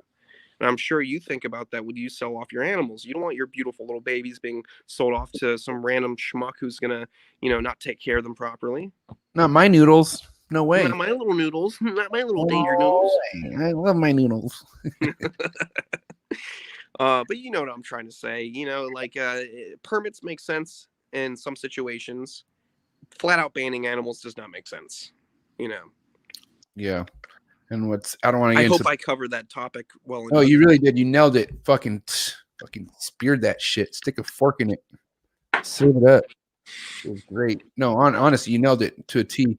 Because at the end of the day, like, banning it is just fearing something and that's not going to help. That's going to create more madness. That's just going to create more rebellion. And it's like, I don't know, man. It's just, but what sucks is like, I kind of feel like that's what shit's heading, bro. Like, yeah. In a sense, I agree. Yeah. Especially with crazy things happening like Tiger King and all these other things that happen in the news with people and their animals, that would affect how people feel, how law changers feel about certain things. But at the end of the day, it's on us to be the most responsible we can be with keeping these animals and doing it the right way. And, like representing this properly, speaking properly, and making good points and not just yelling and getting angry about things getting banned, like have good reasoning. When all this stuff was happening with Florida Fish and Wildlife, when they're trying to change some of the laws, I got on every survey they had online. I filled out every freaking survey and it took forever. I wrote them letters. I did everything. I participated like everyone should that cares about this kind of stuff. And that's all it is, just being respectful, speaking your mind, and hoping we can all work together. Is that always going to happen? No, because the yellow anacondas there was a pin put in it for banning them, and then a month or so later they banned them out of nowhere. So, which is funny because yellow anacondas are not established in Florida Everglades. They're not established in any environment in Florida. Green anacondas are basically the same possible threat to the Everglades, same aquatic predator. But green anacondas are still on the conditional permit that you can get a license for exhibition use. Yellow anacondas are banned. Does that make any sense? No, that's fucked up. No, so yellow anacondas should be a conditional species that you get a permit for.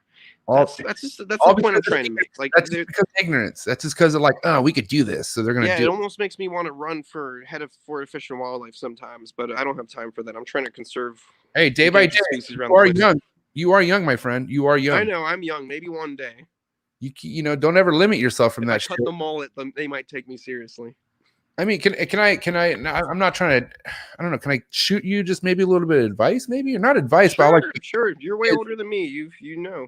No, I'm just saying because I love hearing you talk about this because it's so important. You know what I mean? And I don't want to.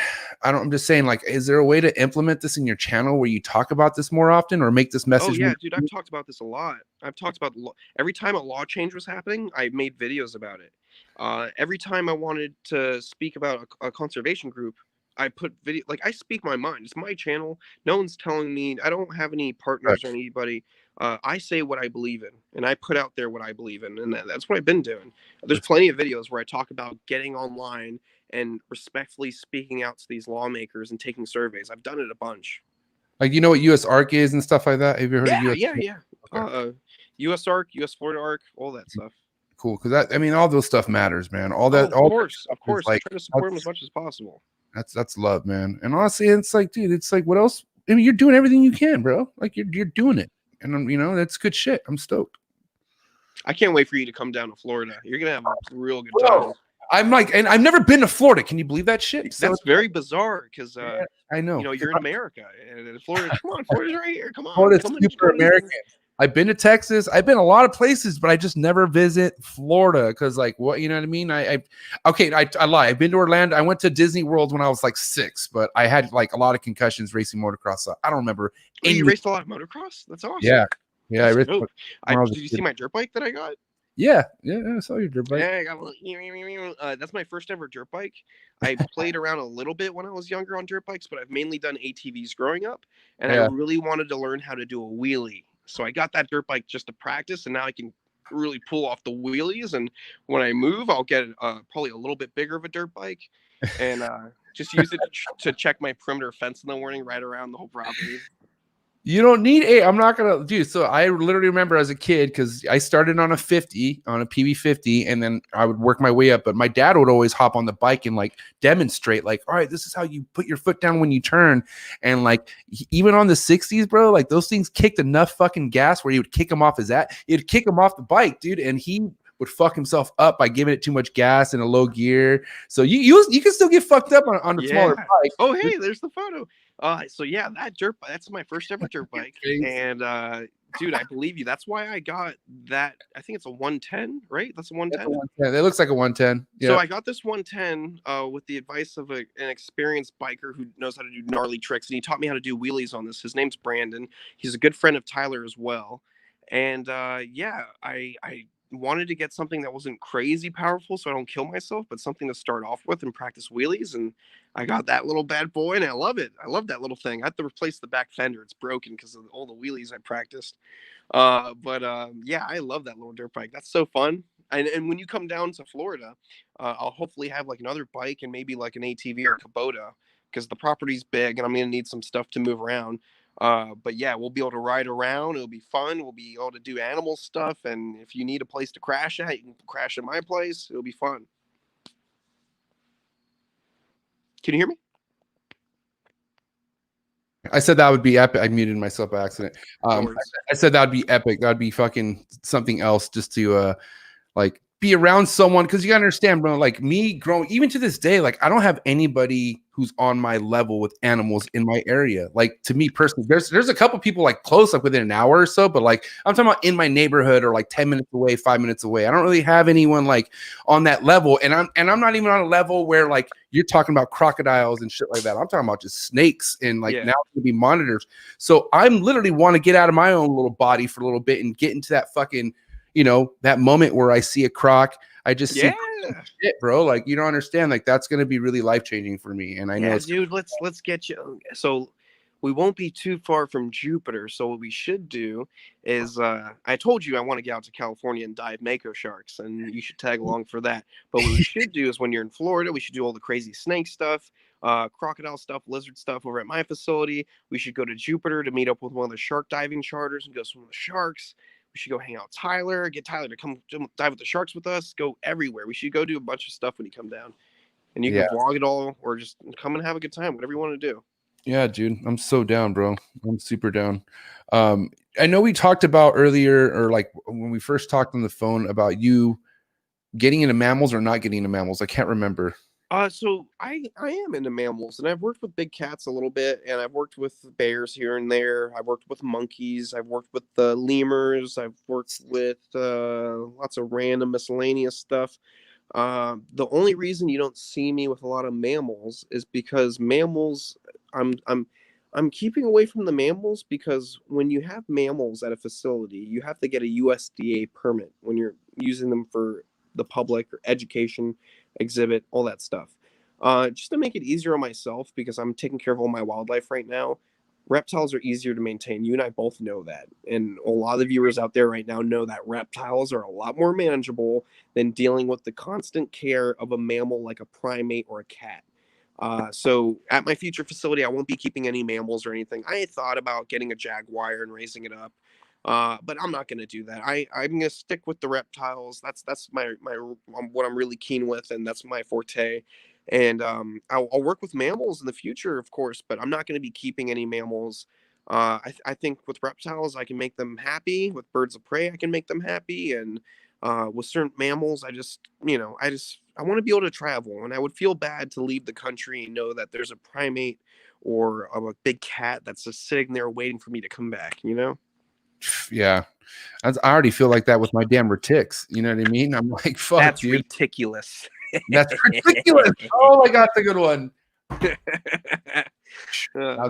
Ridiculous. No, Some yeah. people think it's really funny. Some people go, fuck you.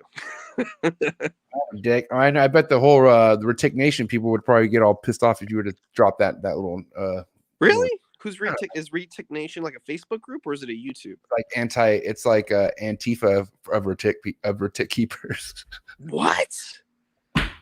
I'm just kidding. You're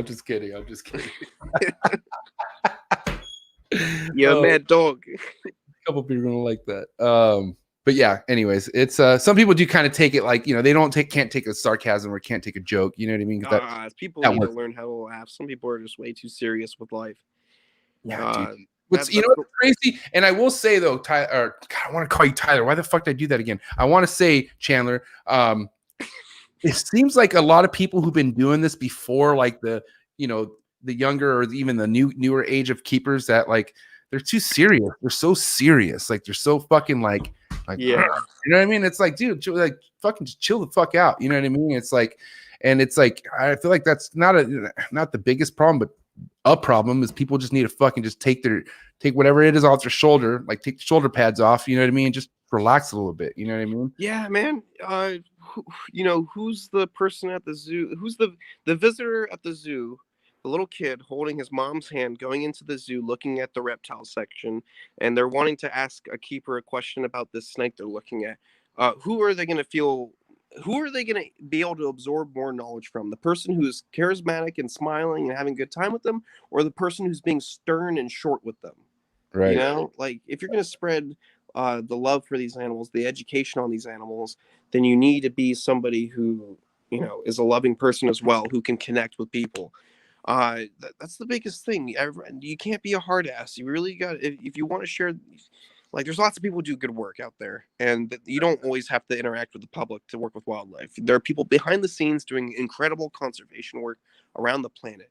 But one thing that I will say to every person out there on the planet is that we should all be kind and open-minded to people who have never experienced this before, because you're going to be their first impression on this animal. You want to be the best impression, Yep. Like you want these people to fall in love with these animals. I want people, whenever I take people through my snake house, I want them to fall in love with king cobras. I want them to fall in love with bushmasters. I want them to fall in love with these animals and have respect for them at the same time. Yep. And that's that kind of passion you can pass on. You know what I mean? And that really, that comes with, and that's the one thing I will say about the ball python community, man. Like that industry is what introduces people to a whole nother world of animals. Yeah. Like, man. That's why I love the fucking ball python community, bro. And I've had so many customers already for the last 2 years get into other species that I keep.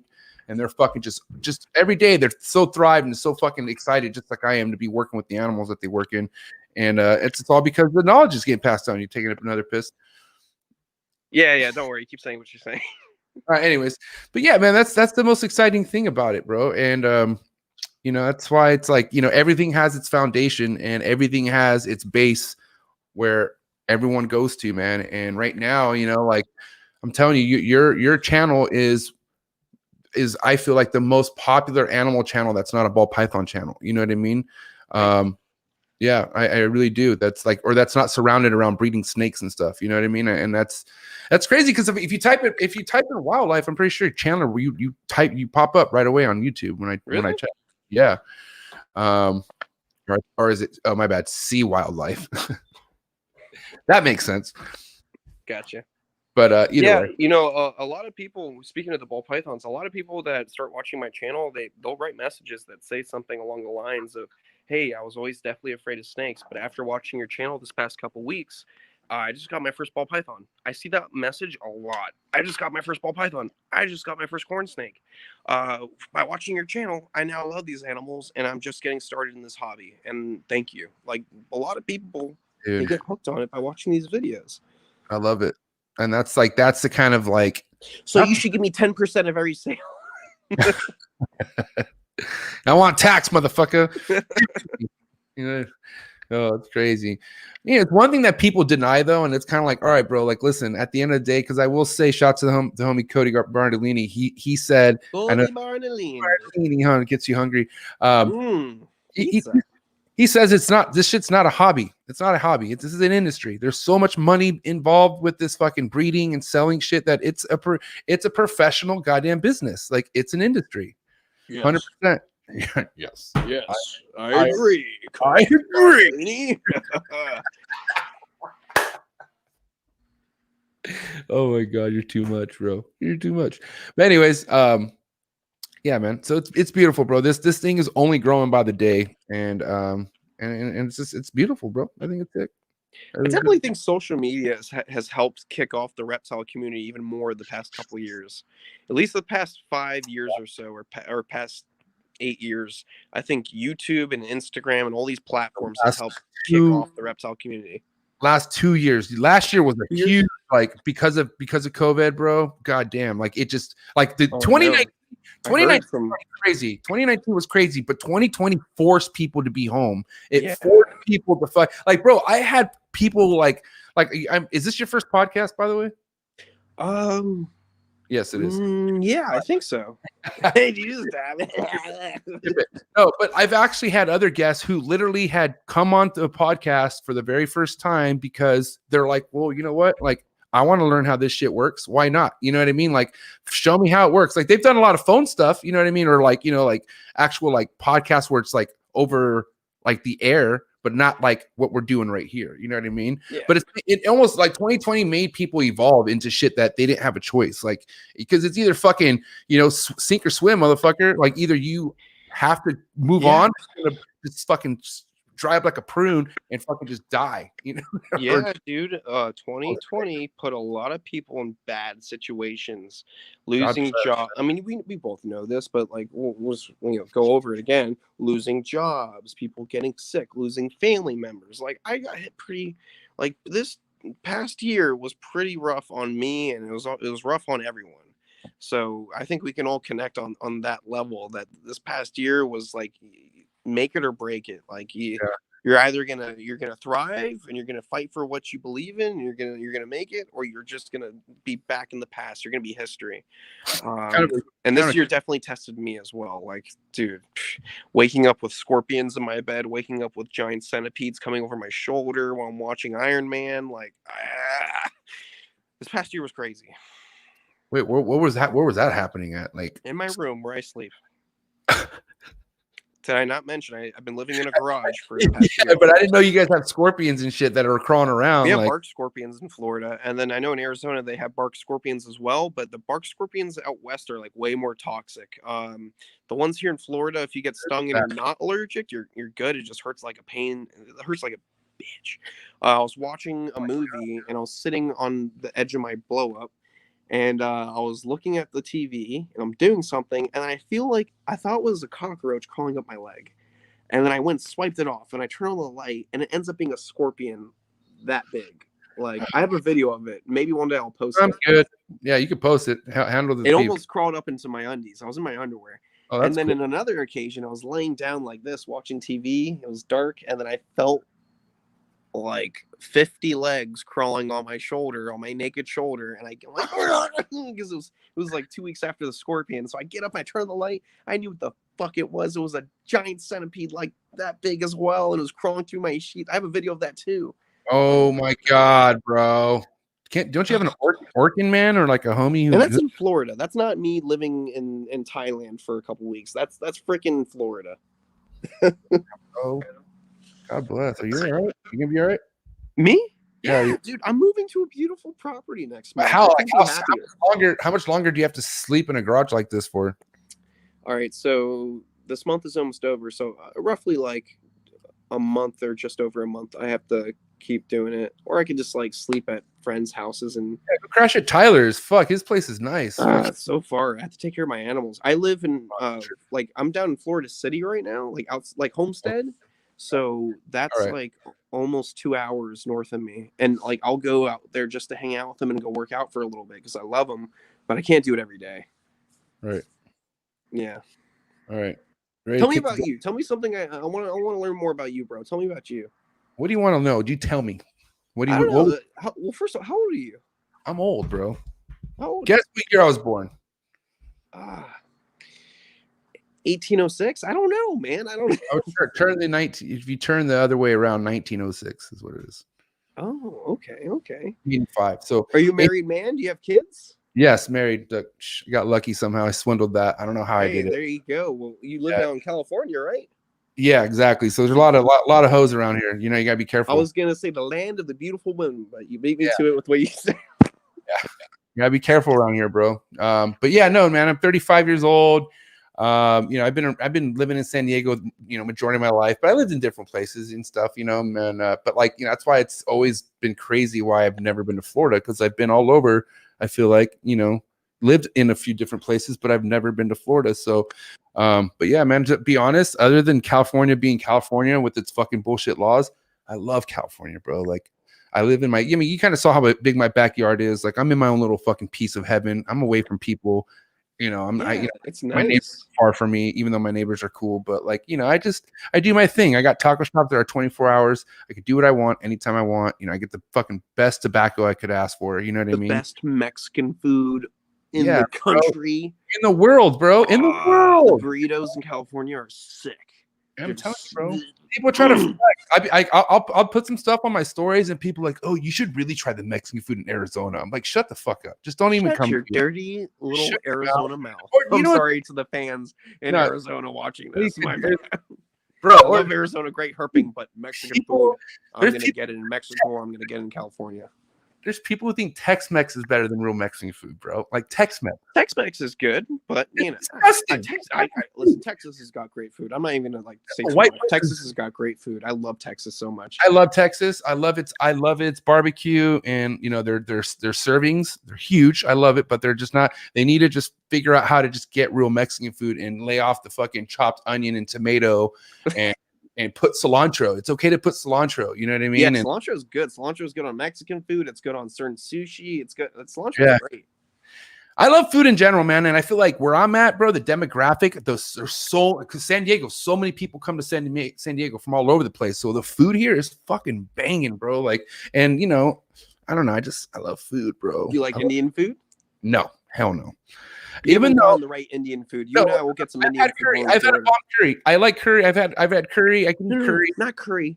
There's other stuff that's really good. It's nothing like curry. I'll get you on some good food. Stop. I don't want. No, my stomach is so sensitive, bro. You have no idea. Really? Yeah, Indian food is. I can't even really drink. Oh, you're like my brother. He's got a sensitive stomach too. Growing up, he'd always be in the bathroom right after eating. Yeah, I can't handle acidic stuff too much, like not even a little bit, but like there's still stuff I can handle with Mexican food. It's weird. Like my body's so immune and like just like, you know, it's conditioned to be a fat Mexican, you know what I mean? And it's like, so you know, my body runs good off like beans and shit. It's weird. I'm happy. I haven't been to California in such a long time. I got to get back. Actually, no, it wasn't. It was like 2 years ago. I was there last. I went to California last to do a great white shark dive. So I went to San Diego, and then from San Diego, I went in a bus with a group through the border of Mexico, and then we went to a dock to take a boat to Guadalupe Island to see the great white sharks and do a 3-day cage dive experience. That was awesome. That was really awesome. I want to get back to California. It's got great weather when it's not on fire. And honestly, bro, the weather too, bro. Like you, man, it's like it's probably not. Like, you know, like Florida is probably the best animal weather, right? You would say, right? No, it doesn't get better than Florida, right? Yeah. Yeah, it doesn't San get better Diego. than Florida, at least in the United States. It doesn't get better than Florida because of if you're in South Florida and where I'm moving, it's going to be like a 4 to 5 degree difference. So that's going to be a little bit of a pain in the butt, but I'll manage. South Florida is the best because you just get that tropical environment almost year round. And then if you have a really cold night, you just bring the animals in and then you put them back out the next day. Like Right. it doesn't get better than that. Yeah, that's true. That's and I feel like San Diego's the second city that could get away with really good animal weather. You know what I mean? Yeah, definitely. It's pretty good out there. I love how it's hot in the sun, and then when you're in the shade, it's cold as shit. I love it.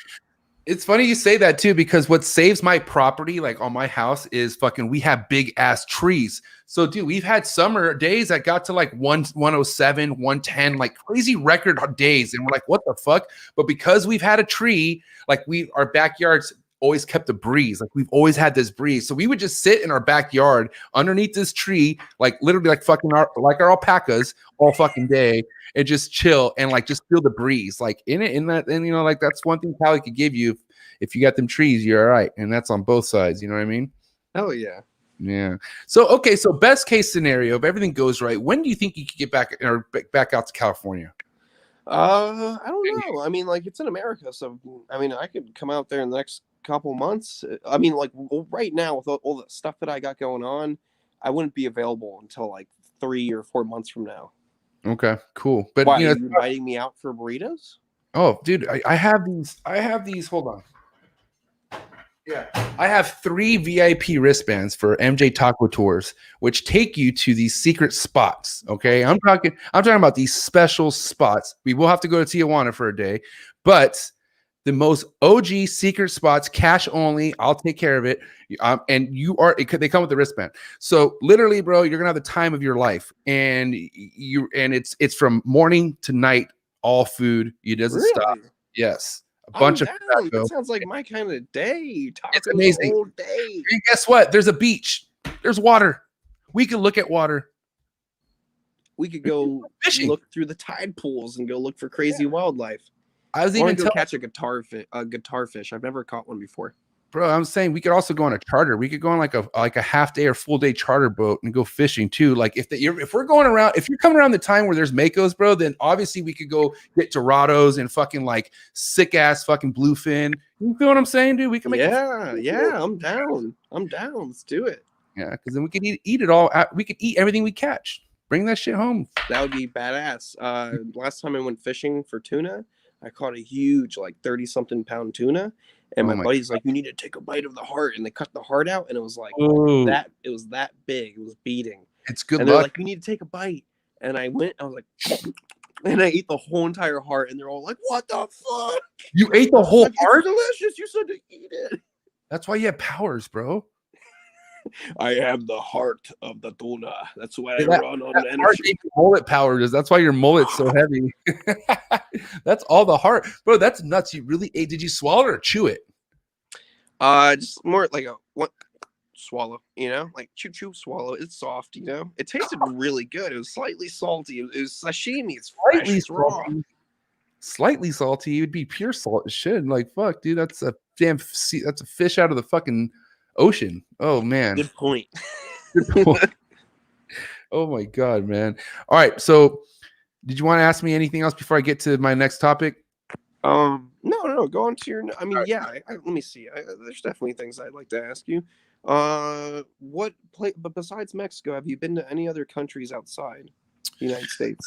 No, actually, I haven't, dude. I've only been to Mexico. So when I was like DJing, like before the whole snake game, I was like a producer. You were a DJ, huh? Yeah, I was trying to be Tiesto and shit, right? Bro, were you just trying to get it started, or what was the deal? No, I made music. Like, so I had a lot of friends who like, we would throw parties here in San Diego, and like I would branch off, I would meet people, and then I would get into learning how to use Pro Tools and like Ableton. And like, I got into actually making music, but then I would also go to a lot of parties. So basically I played a lot in San Diego, and then that turned into me going to LA, Vegas, and then in Mexico. I played a lot of cool festivals called BPM Festival. I played in Playa del Carmen like 2 years in a row. So like I lived the dream, man, but I just never actually, because I got in trouble a lot in that time. Like I used to sell coke and shit. I was bad bad person, not a Ooh. bad person, just like cocaine to ball pythons. What a change! It's San Diego. It's kind of like how wildlife is in your backyard. It's like fucking trafficking and fucking cocaine dealing and all sorts of shit. San Diego's comes to it's just no the excuse. environment you grew up around. It's you get taken in a different path. It's all part of life. And look where you're at now. You're doing a podcast. You're breeding reptiles, and you're doing different things, bro. It's in your past. Past is the past, and my visa is valid as fuck. I could travel anywhere I want, which is cool. Hell yeah, man, traveling. My wife, fucking shout out to my wife. She definitely, before we start popping out little mini Lilies and mini MJs, we definitely want to hit up some fucking. We want to go to Greece. We want to go to Costa Rica. Probably skip Australia and go to Papua New Guinea.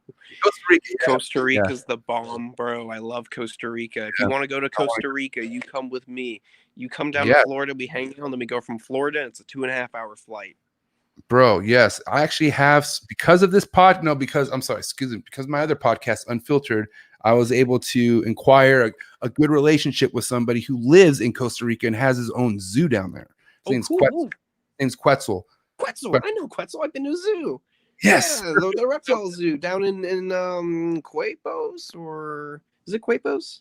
I have like the email with all the information, but yeah, he's like, yo, roll up anytime. And I'm like, what? I'm like, oh, yeah. He's a cool dude. Dude, he's from New York. And then he moved down to Costa Rica and did his thing. Fucking accent's so thick, but I just love hearing him talk the whole time, dude. He's like a real OG New Yorker, bro. Oh, yeah, he's a badass dude. You don't hear accents like that anymore. Like, you don't. Like, it's crazy. Dude. First time I went to Costa Rica, I went with Tyler.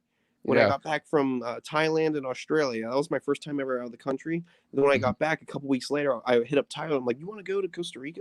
It's cheap and it's like only 2.5-hour flight. He was like, sure. And then he like took off like 2 days later.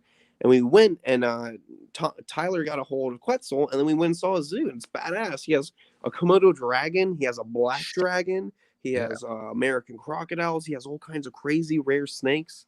Badass reptile zoo. Badass. Love the guy. Want to go see him again sometime soon. Let's roll. We're gonna do it. Definitely. I'll shoot you coordinates and where to meet me, and then we'll go to Quetzal's. Hell yeah. Have beans and rice. Hey, big shout out to Joe Swoltowski for hooking us up. Joe Swoltowski, if you're watching this, we love you, bro. He's the one who made this podcast happen. He told me, he's like, I got a buddy named MJ, and if you could get on his podcast, I was like, sure, let's do it. So big shout out to Joe. Joe's is a dude who's been in the venomous hobby or the reptile hobby his whole life. He's an old school reptile dude. I've had him not on my that old. Don't be offended, Joe. Not that old. It's just he's my age. We're 30. We're both the same age. 35. There you go. Same year, everything. So that's my boy, dude. I've known Joe since getting into this, and he put me in some positions that made me learn really quick, but I asked for it. You know what I mean? Because like when I found out I could get animals shipped to my doorstep, I was like, are you fucking kidding me? And like, Forrest, shout out to my fucking, and rest in peace to my homie Forrest Fanning, but Forrest is who, like, his animals I would be like, what the fuck? Where'd you get that? And he'd be like, Joe. And then I meet Joe, and the next thing you know, I'm getting that animal and it's at my doorstep. And I'm like, what the fuck just happened? And I'm just going nuts with it. And, I was new. I was still green. I was still wet behind the ears. I didn't really understand what I needed to be ready for. So, but he got me, dude. Joe's my boy, dog. Joe's so well-rounded. He'll fill your head up with knowledge, man. He's a great guy. He's he's the biggest reason why I don't really care if my circle gets bigger, and B, like he's been through so much shit, and because he's been doing it his whole life, you know what I mean? So there's not really much that he hasn't experienced, and with all the crazy shit that I've seen so far, he's always just been a phone call away, and he's hooked me up with Tyler, bro. So yeah, much love to Joe Switowski for sure, bro. I'm glad you brought that. That was a good shout out, bro. I will say, man. Oh, sorry, what? No, you go. Well, you go. I'm about to kick the dead horse. So you want to go before I do that? Oh boy, again with the kicking the dead horse. Why don't I get a freaking knife and stab the dead horse? No, you can. No, I was about to say Forrest Fanning. I never knew him personally, but like, dude, let's talk about him for a second. He had a gnarly collection of animals. I'm sure the collection's still there, but dude, what a gnarly dude. Like, I saw he had Orinoco crocodile, he had like Siamese, he had Cubans, he had an albino spectacle caiman. Dude, he had a badass collection, or he has a badass collection over at the facility. Yeah, he still does. And I was lucky enough to hold that spectacle came in, and yeah, bro, he like having a friend like that is what really put me on that kind of fucking caliber of where I want to go with this animal stuff. And I'm telling you, bro, like it's fucking nuts. And so his name of his company, like his name is actual reptile company. It's called Reptech. So they're called Reptech. That's the actual Reptech. Yeah. So Gotcha. ran by his late wife Desiree, and then his like he had like this protege. He moved this kid from Chicago over to Indianapolis where his facility is at and just groomed the fucking shit out of him for 2 years. Like basically passed down the baton. And it's crazy because it all happened like, I don't want to say perfectly, but like his name was Steven. Once Steven had so much grasp and control over the company as far as what he was doing day in, day out, he like Forrest passed away. And like everything, I mean, it was like just maintained, like nothing was lost, like, you know, and a lot of people got worried. A lot of people thought, oh shit, whatever going to happen to all the animals? And because he has a lot of animals, bro, like I'm talking about over 100 species of animals, bro, like a lot of fucking animals. And this is his page right here. Obviously it's no more active, man. Dude, but dreams. Yeah, I miss my boy. Coolest animals, bro. The coolest of the coolest animals. I miss my boy Forrest, bro. But he literally was yeah, he's heavily missed, bro. But yeah, dude, he's a legend, bro. Legend, way ahead of his time. He was somebody who, like, I would have fucking 2-3 hour conversations when I just literally had one question. You know what I mean? And it's like, yeah, I know what you mean. He's trying to give me everything, and he wants to give me the backstory on that answer. And like, and I'm just not stopping him. Like, if you don't stop him, he would just keep going. And I would be getting high off my tobacco and just be like sitting in the corner and just listening and just like, dude, I can't, this guy's still going. And like, and it's all like, you know, when, you know, I don't know, man, but this passion of mine that I have for I have for the animals that I always knew I had, but it kind of got birthed to me like in the last 4 years. And there's so much stuff, as you know, bro. There's like, you're not even done learning. You learn shit every fucking bro. day. You are gonna be on your deathbed and say, I still don't know shit. So that being said, the fact that this guy's sitting here and telling me everything, I would be an idiot not to listen to it. You know what I mean? If I really love these animals and I want to learn shit, you would be listening to somebody like Forrest, somebody like Chandler, somebody who's literally been doing this most, if not all their life, because they're just sharing their experience. What's the best teacher? Experience. Experience is the best teacher. Not a fucking Google lookup, not a book, even though books are good too, but that's not going to teach you shit. It's not going to, what do they say about a doctor where they learn, oh my God, I don't know the phrase, but you learn everything within your first day of like an actual shift, then you learn because like the actual experience. The real experience beats the textbook. It's like people. Yeah, it's like people studying wildlife, like they're studying in a book, but there's a big difference between studying a cobra and then working with a cobra, or studying a lion and then working with a lion, you know? Yep. I've learned so much just traveling than I have in school growing up, you know? Like just traveling, learning culture, people, laws in different countries, animals, everything. The biggest thing you said was people, bro, because you got to understand these animals are bringing you people that you would never even meet if it wasn't for the animals, like straight up.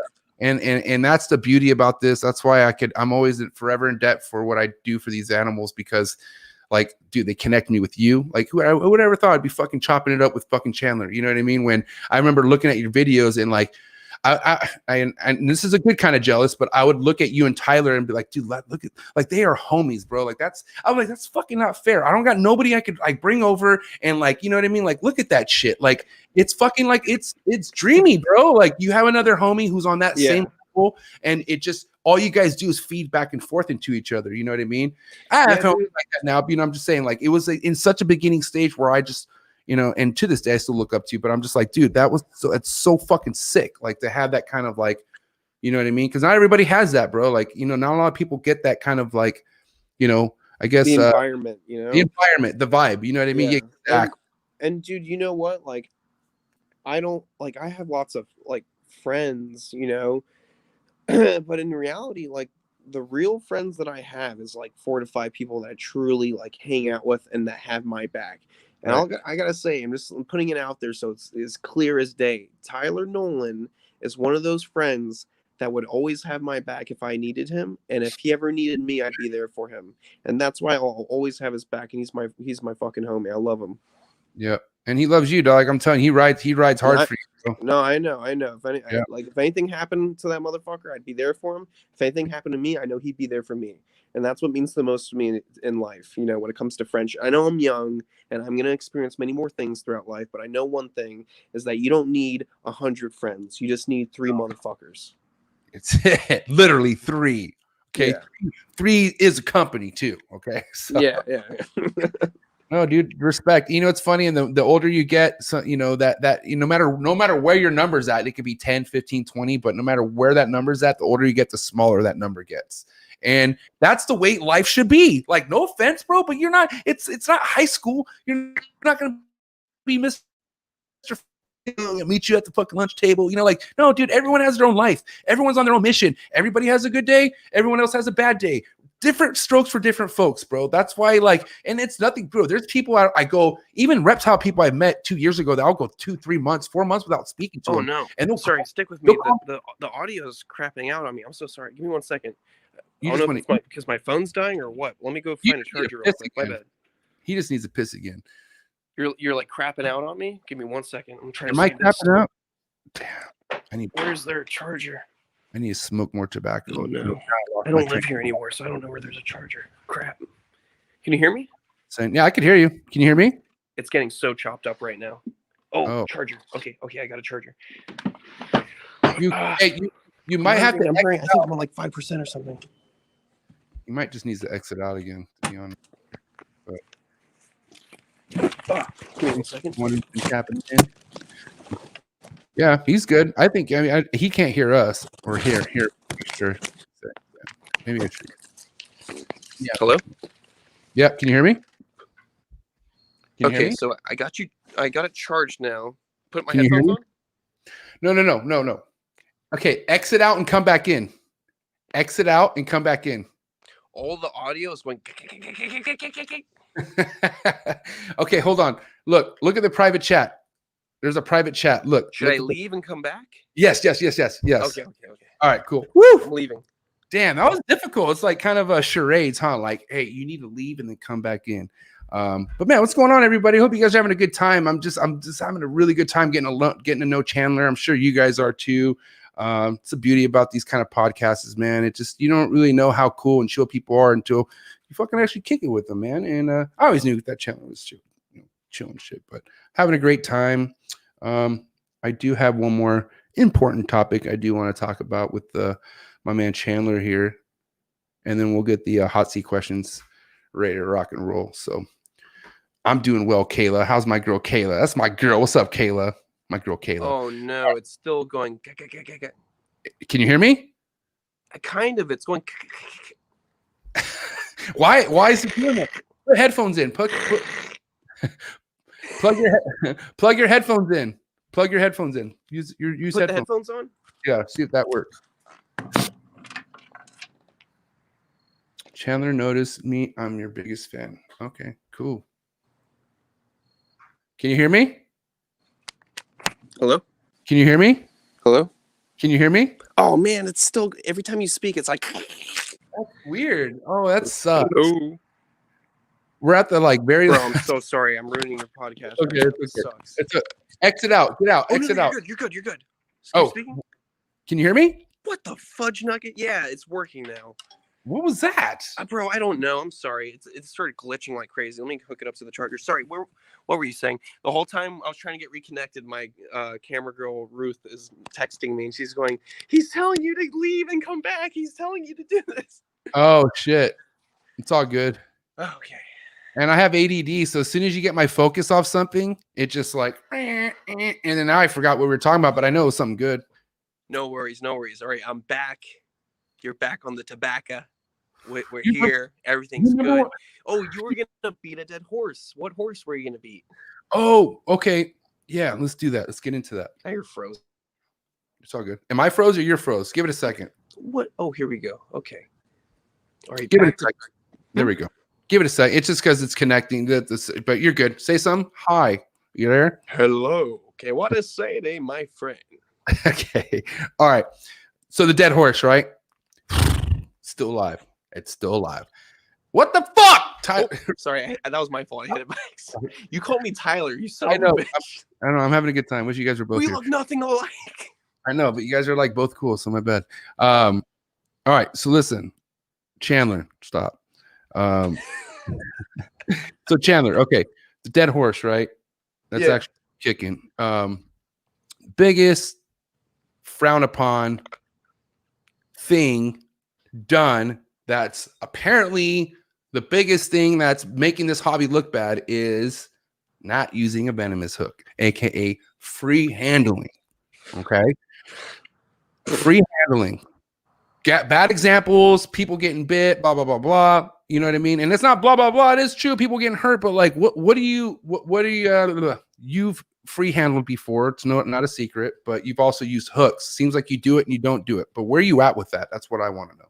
Where am I at with it right now? Okay, so when it comes to free handling venomous reptiles, in some situations, it's necessary. It's necessary when I'm dealing with a freaking 14, 16 foot long king cobra, moving it from the enclosure to a holding receptacle along those lines. It's necessary.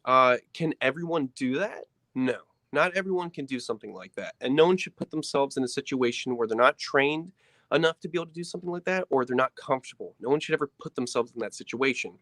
I, on the other hand, have been doing this since I was a little kid, and I've been around the best when it comes to this kind of stuff.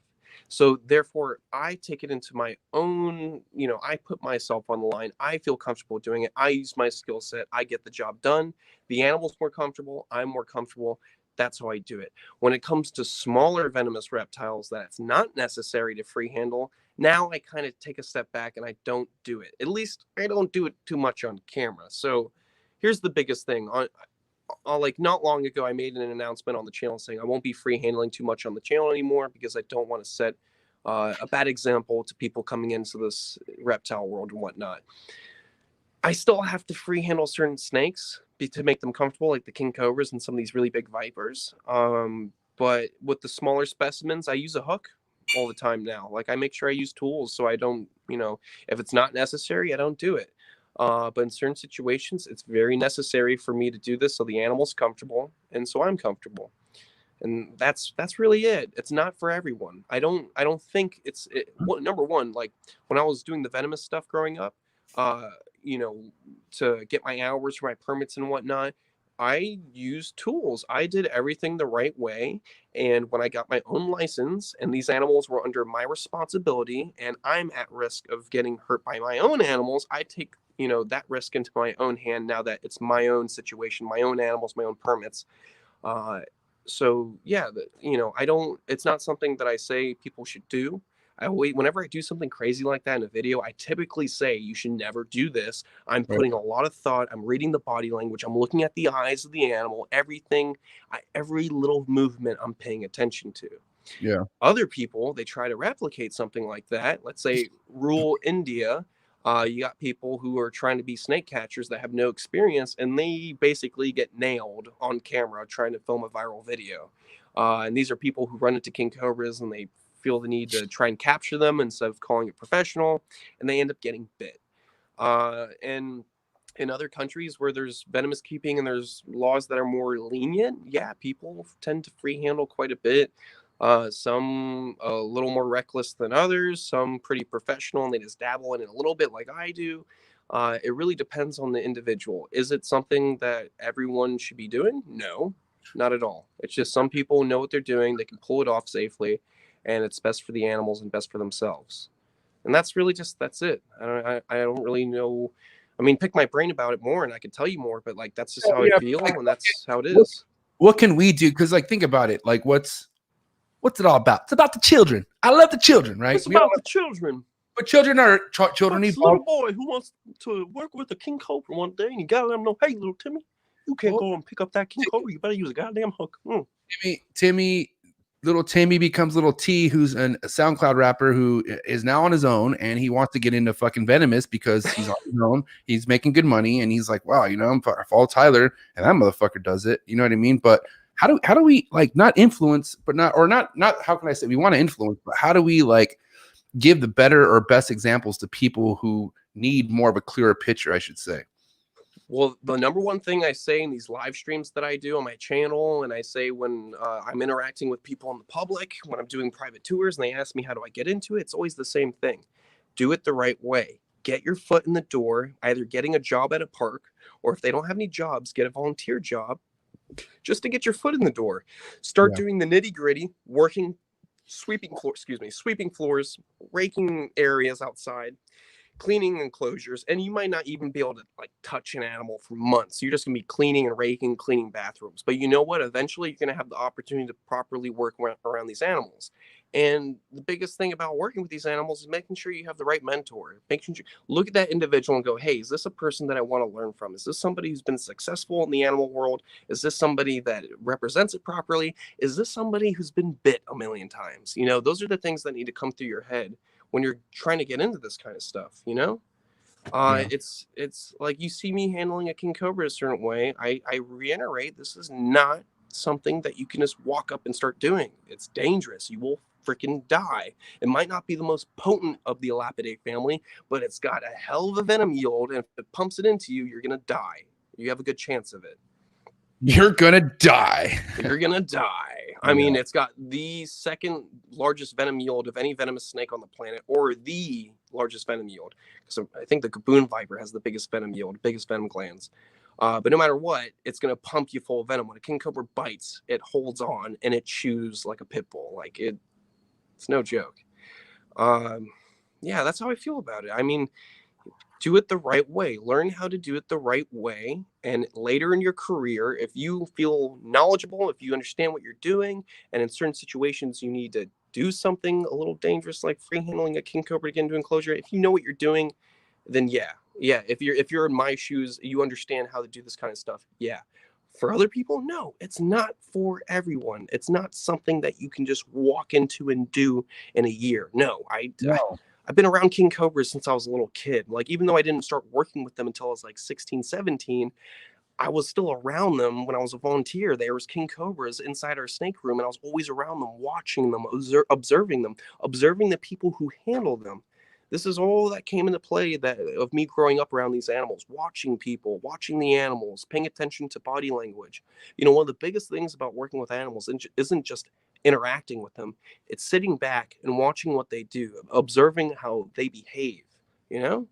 Right. So yeah, it's a hell of a lot of experience before ever doing something like that. And some people never even need to do anything like that because it's not their skill set. It's not something they need to do. Right. I don't know. You tell me. What do you think? It's so tough, dude, because I'm like, you know, like, because I had Cody on, right? So my boy Cody is, Cody, you know, Bardellini, right? Bardellini. He's been bit, like he's been through some crazy. What's he been bit by? Speckled rattlesnake. He's been bit by fucking, you know, a Gila monster. Like he's just he's had bad, you know, scenarios from just neglect back in his younger days, you know, and he openly admits it. The cool thing about this guy, like he's upfront about all his shit, but that's kind of why he's so passionate about like kind of try to teach like why you should always use a hook or, you know, just better practices, you know what I mean? Because of his past experience, but you know, everyone has their own opinion on it, right? Of course, yeah. And I don't knock this Cody Bardellini guy for making his tortellinis or whatever. I don't knock him for any of that. And I believe in what he says as well. I don't knock anything this guy is saying. Right. Like I said, this isn't for everyone. Not everyone should be freaking going in and free handling a gaboon viper or a king cobra or any of that. These are top tier venomous reptiles that will kill you. Do they want to kill you? No, but you're putting yourself in a situation where you can get killed. And it's as simple as that. You know, there's a difference between going up to your first king cobra and trying to free handle it and going up to a king cobra after years of seeing hundreds of different king cobras and hundreds of different personalities. You know, that's the big thing. Like you need to completely understand how these animals think, how they live. It's not just going up and grabbing them up for a photo, you know? And that's not how I look at it. And I would apologize. I do apologize if anyone ever thought that like, hey, this guy's just trying to get a cool video or a cool photo. No, because I do this stuff off camera too, because the job still needs to get done when I'm not making a video. Facts. So that's how I feel. And then that's how it is. Well said. Did I kick that horse enough? Did I kick it in its rotten guts enough? Give it a Let little me kick. ask one last thing I do want, because it just popped in my head, because I want to know this, right? Like, yeah, there's only one Chandler, but there's also going to be that kid who has that experience just like Chandler, right? Like, who loves the animals, right? Yeah. So if that's the case, if somebody is just brought up around the animals, been brought up around professionals and all that, then do you recommend like live your life type of thing? You know what I mean? Like, is it to each their own? Like, it just depends on your life situation. So all right. So like I have some kids on social media that I have following me, and I followed them back because I found their stuff so interesting. And one of them is a kid who lives in Africa, and he was so young a couple years ago. Like, I don't even know how young, like 13 or 14, and he's pinning puff adders, wild puff adders. He's hooking spinning cobras, boom slangs, deadly dangerous snakes, and he's using tools and he's being safe. And he would message me and say, "Oh, I like the videos. Oh, that's badass, this and that." And I sent him a personal voice message, and I said, "Listen, uh, you're a badass kid. You're doing awesome stuff, but you need to seriously be careful and just take it slow and do it the right way. The things I do, I only do in certain situations, and it comes with a lot of experience." And he understood that. And this kid's been doing great, and he's going to become a great conservationist. He's going to become a great advocate for wildlife. And when I was talking to him, he was like 13, 14 years old. I believe his dad is the one who got him into it. And he's handling spitting, rankles cobras, like, or rankles. And he's handling all these different deadly snakes. He's using tools and he's being smart. And I said, you know what? You got supervision. Keep doing what you're doing. Be smart. Just be smart and don't, he's not one out there to get the cool photo or whatnot. He's a good kid. He knows who he is if he hears this podcast one day. But he's a good kid. And then to go back on what you were saying, the next Chandler. Well, let's back up for a second. I grew up watching Crocodile Hunter. Right. Steve Irwin was a mad free handler. Who do you think I picked up after? The good old Crocky. Yeah. Steve Irwin may have thought to himself, man, maybe I shouldn't free handle these rattlesnakes because some kid out there is going to replicate what I do. But at the same time, the outreach of all these people who didn't like these animals that are now in love with them, that will become future conservationists, future biologists, future keepers at zoos, future advocates for wildlife. What's more important? Yeah. That's all I got to say. Unless you want to pick my brain some more. No, that horse is fucking. I think it has so many bullets in it at this point. There's like, you understand? You can see right through the fucking head at this point. We're just sitting there. There's always going to be something that there's always something. Nothing's ever perfect. That's a fact. No one's ever perfect. I'm not perfect. You don't want. I'm sure you have some imperfections too, but do I? What are we trying to do? Are we trying to inspire the next generation, or are we trying to slap their hands and tell them stay away? Right. All I know is like everything that I've been doing is, I mean, it's definitely not all just for myself. At some point, I want somebody to see all the hard work, all the dedication that I put into these fucking animals because of the love I have for them. Like, this is truly my passion. People want to ask, what is it that you do? Come over to my house. I'll show you what I do. And that's, you know what I mean? That's the kind of thing I want to pass down. And yeah, man, it's just, love what you do, bro. In this hobby industry, whatever the fuck. I'm loving it. I'm loving it too, bro, and I couldn't be happier. And you know what? If there's anyone who has malice towards what I do, or they think the way I go about things is just not right, give me the opportunity to talk to you. Like, give me your ear for a second. Let's sit down and talk, because I can promise you by the time we're done talking, you're gonna have a different look on things, and you're gonna think a little differently on how I do things. Yeah. Dude, I'm not trying to compare myself to Steve Irwin. I'm not Steve Irwin. There will never be another Steve Irwin, but Steve Irwin's a great example. He had a lot of people in the wildlife community who were against him. All right. There are a lot of people out there that were saying, he's doing everything in the book you shouldn't do, blah, blah, blah, blah, blah.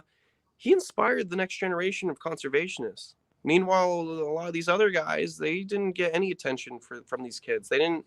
Now you got all these people who became zookeepers and conservationists. I know a bunch of other people who were in their 20s and 30s that grew up watching Irwin, and now they're doing great things with their lives and all over the planet, not just here in America. I know all kinds of people out there in their 20s, mid 20s, and 30s that grew up watching Irwin, and it inspired them to do what they're doing today. And I'm one of them. So Yeah. if that's what I'm going to do for the next generation, then I'm fine with it. And if I'm going to keep doing the handling that I've been doing, because I haven't just been free handling cobras and free handling cobras and vipers and stuff like that, dude. I grew up doing alligator shows, jumping on the backs of 10-foot alligators, opening up their mouth, displaying their jaws, getting into the pit with crocodiles. Like I doing lots of dangerous stuff. This is venomous snakes aren't the only thing that I do that's dangerous, you know. It's true, man. It's so wild. Like, I live a wild life. It says it right there, Mr. Wild. What the fuck, Jesus? Like, look, it says it right there, Mr. You know Wild. what I mean? Like, I'm going to do the best I can to set a good example, but I'm going to do what I believe in. And this is what I believe in. And I think I've been doing a pretty good job at it. And it's going to get better.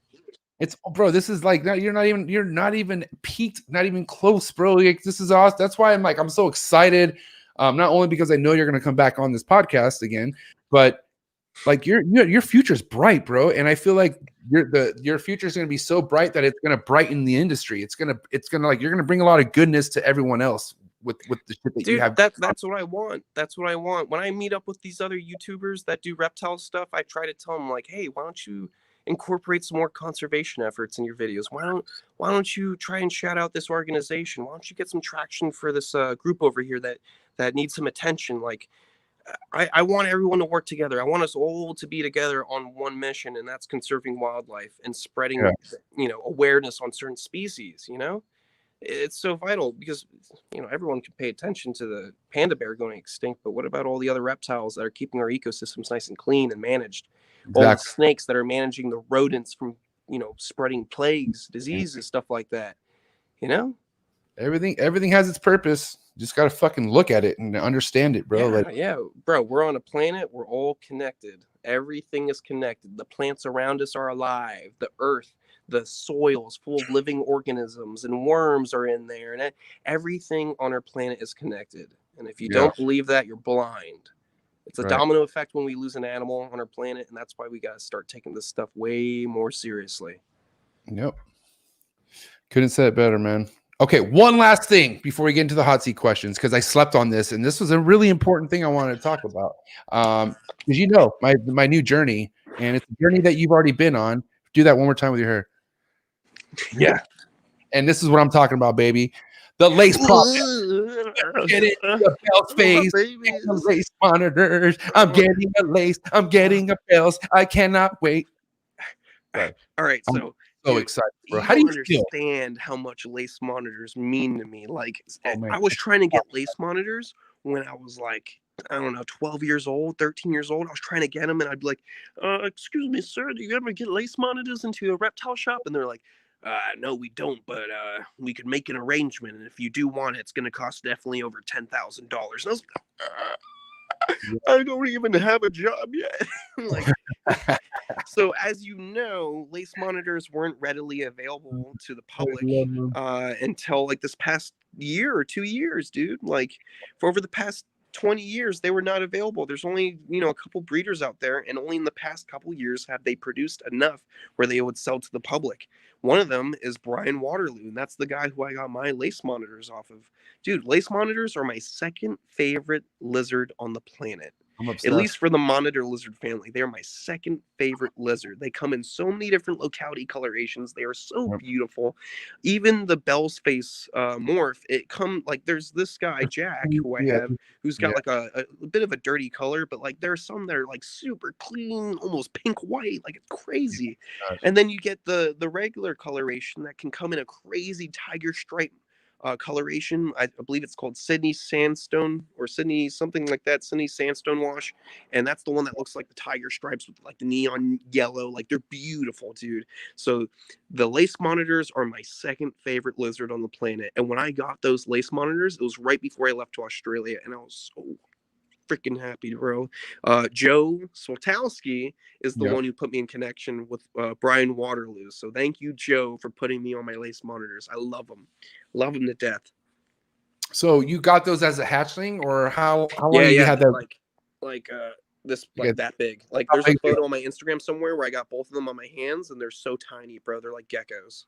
are? Oh my god, bro! Dude, they're I so can't. freaking cool. And when you get them that small, you know, you raise them up, you feed them and everything, and you build trust with them. So when they're older and you have to pick them up or grab them or something, and you're They're not gonna doing it too abruptly, like you're not worried about getting nailed by them. You know, they know you. They know you're not up to no good. And that's the respect level that makes you love this kind of animal. You're just like, dude, like you put in the work. Like it's not Yeah. like, and I love dogs, but fuck, you could get a dog to love you just by having food in your hands. You can't do that with a monitor. You know what I mean? Like, well, I'm sure you can, but to a certain extent, like it just takes practice. Like, Yeah. with the dog, you have to fucking literally do rounds of repetitions to get it to not piss in the house, right? So Dude, it's believe me, I know. I've trained animals. Not too many dogs, but I've trained lemurs and birds of prey. And for a brief period, I trained some hybrid wolves. Like, I know what you're talking about, bro. it's work. Yeah, Work. repetition. Bro, I don't want to change the topic too much. Let's stay on monitor lizards. But like, dude, have you seen my crocodile, Ziggy? No, which one's Ziggy? Ziggy is an American crocodile. It's it's probably the last photo that I posted on Instagram. Ziggy's an American crocodile that I got a couple weeks old after I got back from Thailand. And dude, Ziggy, I love Ziggy so much. I've been raising her since she was a hatchling, and she's Wow. going on 2 years old now. She's like over 2 feet long, and I've habituated her to the point where she knows me so well that I can pick her up and hold her in my arms like a tegu, like a tame tegu, and I can rub her teeth. I can rub her all over her teeth with my fingers, and I will not get bitten. Oh my I love her so much. You ever seen Pacho, the American crocodile in Costa Rica that the guy Cheeto yes. raised after it was shot by a farmer, and it was like 13 feet long, and he swam with it? Yep. He's part of my inspiration for Ziggy, for like habituating this crocodile. That is sick, bro. So hopefully one day, because I've swam with her quite a few times, and she's still just as comfortable swimming with me in the water. She doesn't get crazy or nothing. She's curious. She looks around. So when she's a big croc at this future facility, you might see some videos of me and her taking a dip together. Now, let me ask you this. How much time did you actually spend a day socializing with that croc? She was sorry, what were you saying? It's a croc or alligator. I'm sorry. That is an American crocodile. Crocodylus acutus. You find them in South Florida. You find them in the Caribbean, both coasts of Mexico, Central America, and parts of South America. And even though, well, here in Florida, they were critically endangered, and then they went from critically endangered to protected species. So like 30, 40 years ago, there was around like 200 or 300 breeding adult American crocodiles in Florida. Now there's anywhere from 2,500 to over 3,000 in the wild due to conservation efforts. And that's awesome. That's really cool stuff. That's what inspires me to get out there and start doing stuff. So basically spending time with her, spending time with this American croc, rubbing the jaws of the crocodile, getting her relaxed. Because the thing is with crocodiles versus alligators, both of them have a special sensory organ. It's called an ISO. It's basically a pressure receptor. So on every little bit of skin on the jaws of an alligator, they have these dots. And even if they can't see, if they're blindfolded, they can't see anything. At night, they can feel the vibrations in the water, so they can locate prey, grab it, crunch it, and swallow it whole. Wow. So remember that the alligators and caiman, they only have the sensory organ on their jaws, right? The crocodile has a sensory organ on every scale of its body.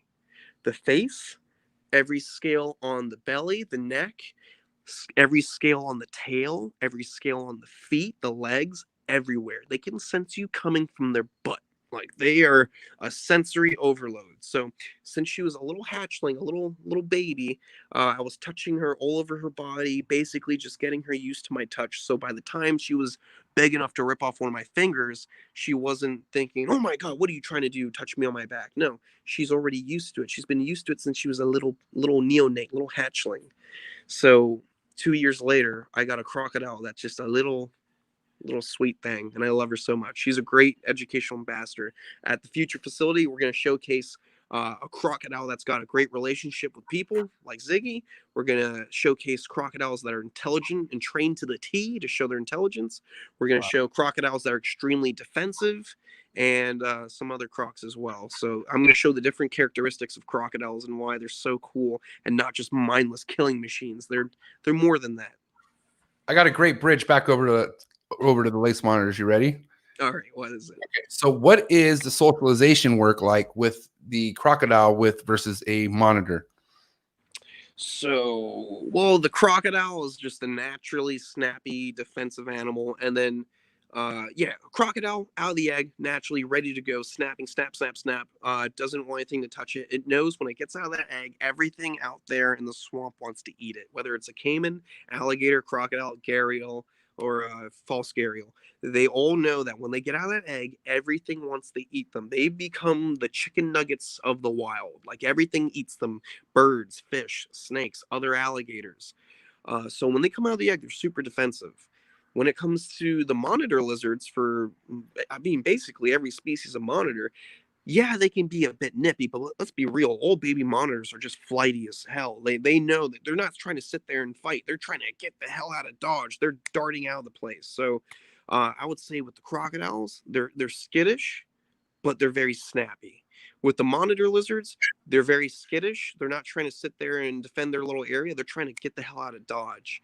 So I would say with the crocodilian, it's them getting used to your touch, desensitizing them. With the monitor lizards, it's more so sharing space with them and getting them slowly used to you by incorporating the food, putting your hand in the enclosure, your arm in the enclosure, and just sitting there for an hour or so.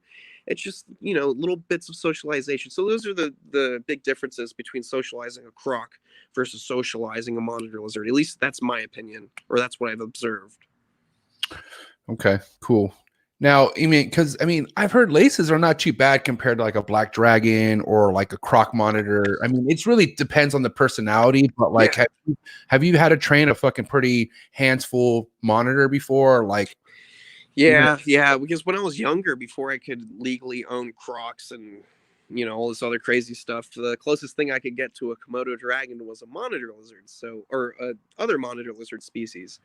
And I would keep roughneck monitors, water monitors, Nile monitors, black tree monitors, green tree monitors. I had all kinds of monitors, black throat monitor. I said black throat already. But yeah, all different types of monitors. So yeah, I've dealt with some really cantankerous defensive monitors in the past. And it's all about just letting them know that you're not trying to hurt them. You're just hanging out with them, talk to them a little bit, give them their space. Don't force them to be with you. Let them come to you. Sit down in their enclosure. Let them get used to you. You know what I'm saying? Or leave the door open to the enclosure if it's inside a house, and just sit there outside the enclosure and let them investigate. Let them get used to you. If you have an animal that's scared of you, it's not going to help if you go put your hands on it and you make it more defensive. Right. So good point. Right. So for instance, if you want to handle your monitor, right? Like let's just say first thing in the morning, right? Because I've seen a lot of videos. Shout out to Kevin at Nerd. He's really good at kind of giving you the example on how to build good threads, right? You build good threads with your monitor, good experiences. But at the end of the day, you do have to grab your monitor, right? Like you do have to. Once in a while you do have to grab the monitor. Right. Sorry, I didn't mean to cut you off. What were you saying? No, you're right. Yeah. But what's the best approach for that? Like, because like, do you want to do? Because I see people like just put their hand underneath and like scoop them like this, or that's what I do. I scoop even with small crocodilians. I scoop them. I rather take the risk of getting nipped than stressing out the animal grabbing it by its neck. Like come on, you put hands on a neck, and the first thing that animal's gonna do is go, oh my god, you're trying to kill me, and defend itself. Like I put my hands on your neck, you're gonna defend yourself. So that's the thing with monitor lizards. You want to make them feel comfortable. So if you do have to pick them up, you gently lift under the base of that tail, then you get your hand under that belly and chest, and you give them the elevation they need, the support they need, just like supporting a baby. You don't want to hold the baby at one angle and then the baby's crying. No, you want to make sure that animal's supported and it's comfortable. It's the same thing with my croc.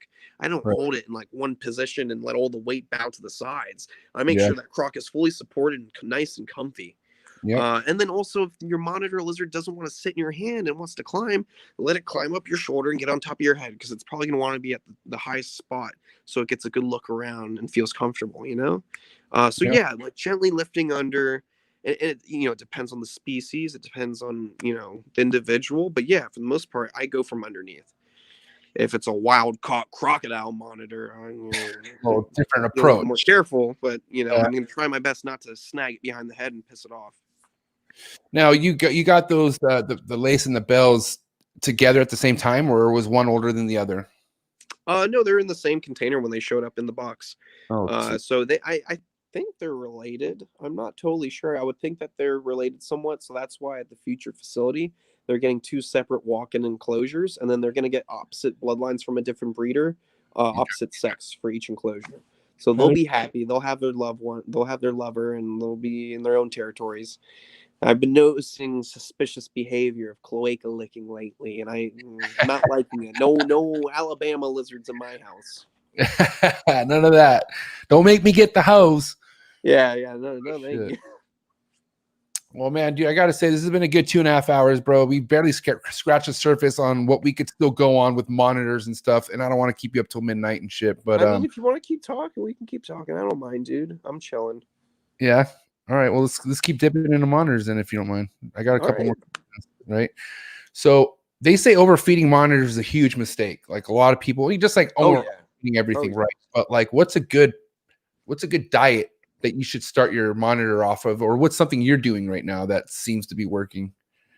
So it depends on the species. Let's talk about lace. Let's keep it on lace. So we'll talk about. Okay. So lace monitors. So at first I was keeping it to a little bit leaner diet, so like mice more than rat pups. But now I feed rat pups. At first it was like little mice, crickets. Let's see, what else was I giving out? Giving out like frozen thawed shrimp here and there just to spice it up with variety. What else did I give out? I gave out like all kinds of random stuff.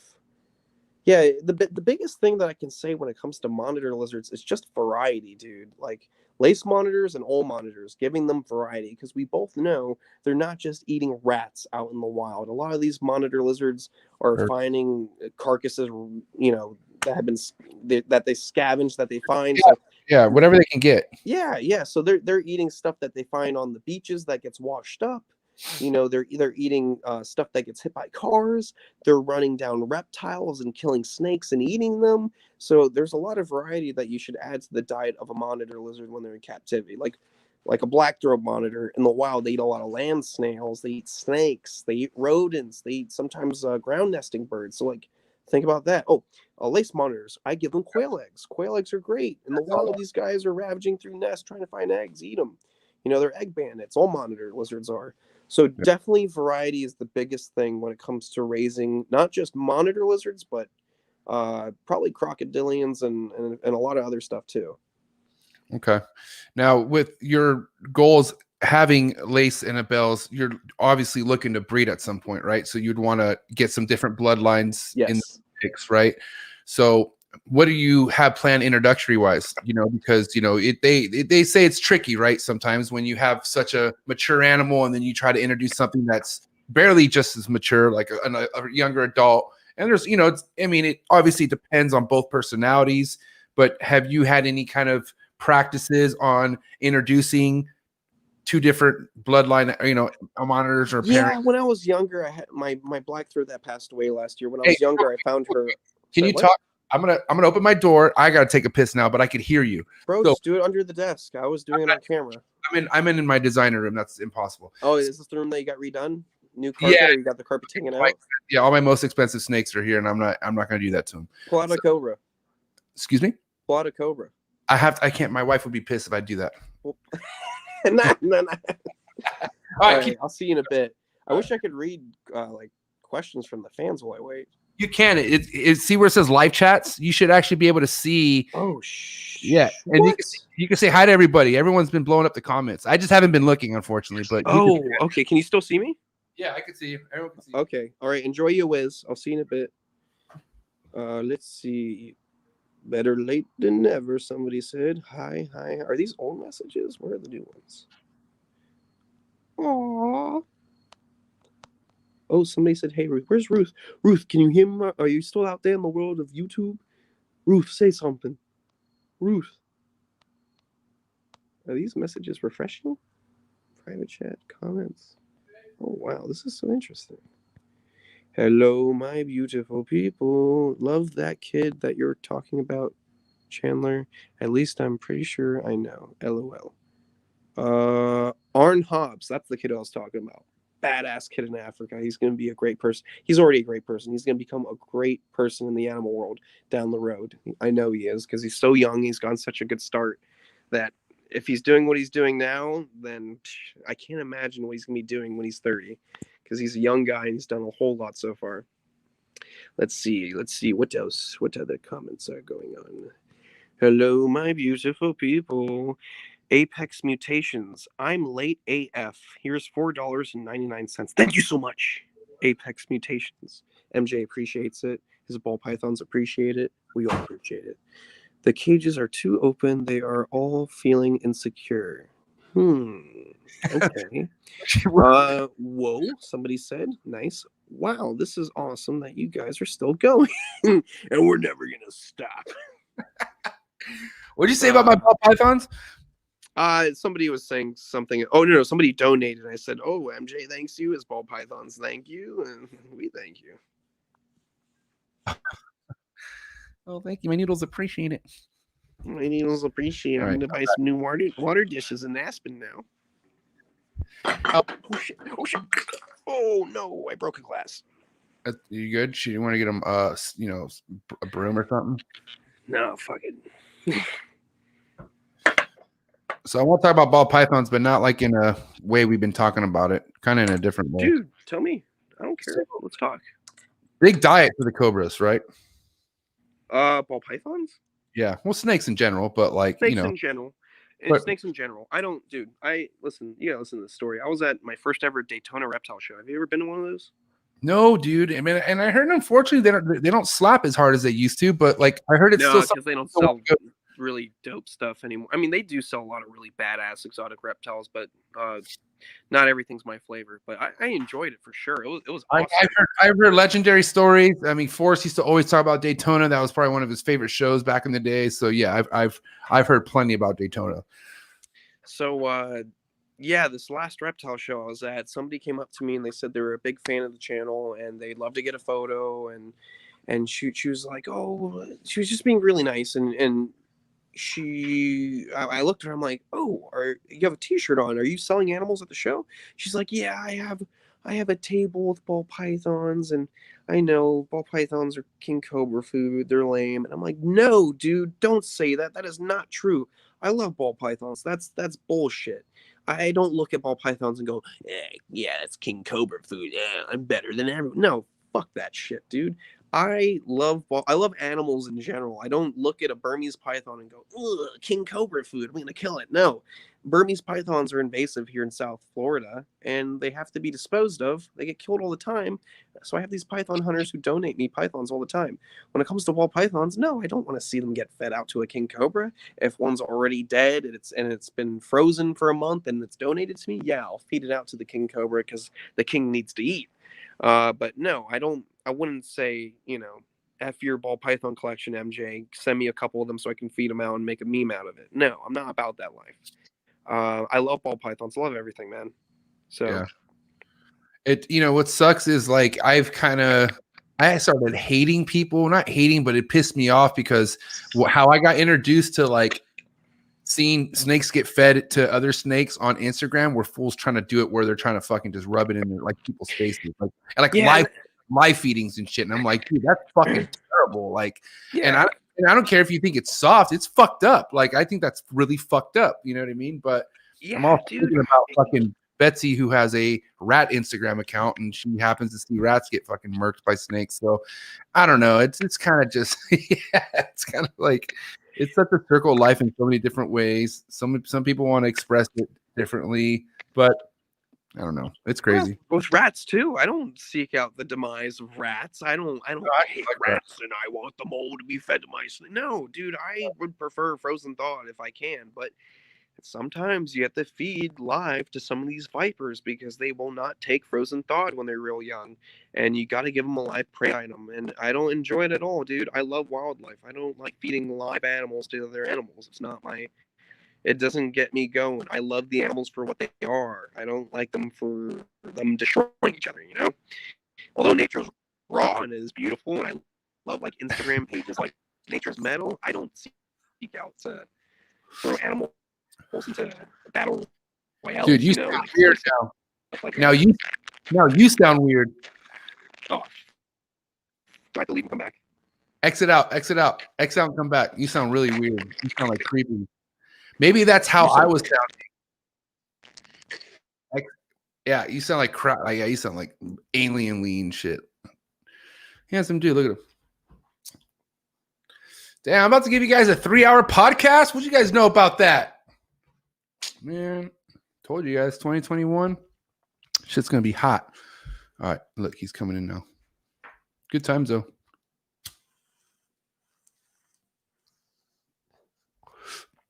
There it is. Can you see me? Yes. Can you hear me? Whoa, is there a fire in your snake room? Nah, dude. It's that tobacco. Can you see me now? Yeah, can you Right, dude, what's crazy is like your other screen is still there. You want to see it? Watch. Are you there? You're there, right? Yes. Oh no, it went away. Never mind. I was gonna put because it still had a like a screenshot of your face of the other video. But anyway, okay. Well, I hear clicking now. It's hitting fucking fan. No, I'm kidding. But, all right, cool. I hear a lot of clicking now. Now I hear a lot of weird shit. Yeah, let me go again. I'll go again. All right, do it again. Woo, we're hanging in there.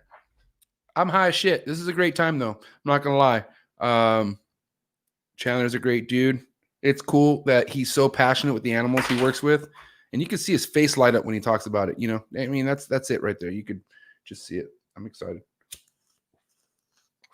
I'm excited to eat after this. I ain't going to lie, man. I'm sorry I've been neglecting the comments. Let me go say what up to everyone. How's everyone doing tonight, man? Everyone doing good? Who's in the building still, man? Mac Lorenzo? Homie Mac Lorenzo up in the fucking building. I can always rely on the homie Mac. Homie Wiz Constrictor. What's good, Wiz Constrictor? All right, now I can get you guys up there, man. What's good? Wizzy Wiz in the house. Homie Mac Lorenzo in the house. The homie D's Balls in the house. Homie D's, what's good, player? All right, he's back. Here he is. Yo. All right, you there? I'm here, but I'm not Can here you at the hear same time. All right, here we go. Yeah, Yeah, there we go. You just might need to give it. Sometimes you just got to give it a sec. It's because it's like kind of needs to connect. So, how is it now? Nope. Now he dipped out. Damn. I guess I'll go back to saying hi to people. Andy Middleton. What's up, Andy? Damn, Andy in the fucking building. What's good, Andy? What? The homegirl Jocelyn up in the fucking building. She's OG. What's up, Jocelyn? Homie Dell Richard. What's up, Dell? You been liking the show, Dell? What's cracking? How are you, man? I hope you're doing good, player. Homie Jason. That's my OG homie right there. Big homie, Jason. And dog, look at my hair, dog. My hair game, bro. The homegirl Ling Lang, bro, her business is shut down. So I can't even get fucking freshed up right now, dog. But it's all good. You know I don't give a fuck. This is MJ in the reel right here. What's up, Josh? Homie Josh. Gotta say what's up to the homie Josh. The homegirl Aurora. What's up, homegirl Aurora? And then we got Dylan McNeil, the homie Dylan McNeil. What's good? What's up, Kayla? What do you say? MJ, please get rid of the spammer. Who's spamming? Is there somebody spamming? Are they spamming or are they just trying to get a message across? What's happening? I don't know. But who's pissing off my homegirl Kayla? No, you don't want to piss off Kayla. She don't sleep. She will fuck you up. Oh, here she is. Or here he is. Excuse me. All right, here we go. My phone died. Oh, that's what it was. I guess we'll just give it a second because yeah, give it a second. Give it a second. Because you sound good. You look great. No, you sound like Predator, an Alien versus Predator. Okay. Exit out one more time. Leave and come back in. Woo. There we go. Keith Bowles tonight. You know the deal. I know, bro. I haven't taken one dab. You don't want to smoke a dab real quick, okay? Because I have not smoked one fucking dab this entire fucking episode. Been smoking a lot of trees. Been smoking Lily's weed. Thanks, babe. Here we go. Hey. Are we there? Still bad? It's still bad? The audio's poopy. Okay, put headphones. Oh, put the headphones on? Yeah, try that. Oh. Damn it. We might have to do we might have to do these we might have to do these hot seat questions via phone. Hello? Okay, Hello? can you hear me? Can you hear me? Oh my god, now it's working. What is going on with this technology? It's all good, bro. We got you now. We're good. Now Okay. we're good? Are we solid? Yeah, we're good now. I don't know what the hell is going on. Yeah. The audio's good now. I don't get it. You need to use headphones, then you can't use headphones. Then It's fucking phone weird, died. bro. It really depends on what kind of connection we have. So I notice you're moving around a lot. So so sometimes what's fucked up is if you happen to leave a good connection, the StreamYard doesn't pick it back up and it gets all fucked up. That's why the leaving and coming back in is always your best bet, or headphones when you need headphones. So but yeah. I have another topic I want to talk about, man. And there he goes. What the fuck? I'm smoking. That's it. I'm smoking. I hope everyone's having a good night. I'm going to fucking light this rig real quick. I don't want to be on here, so.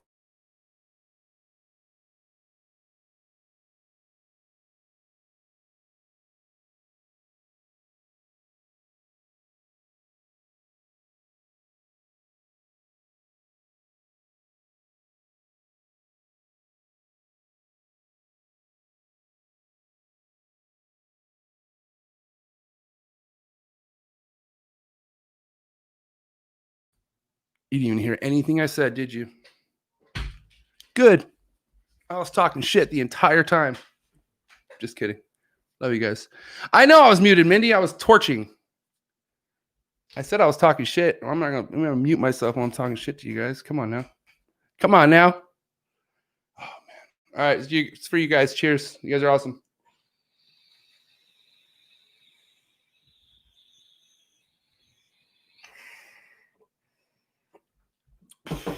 Oh my god. Here he is.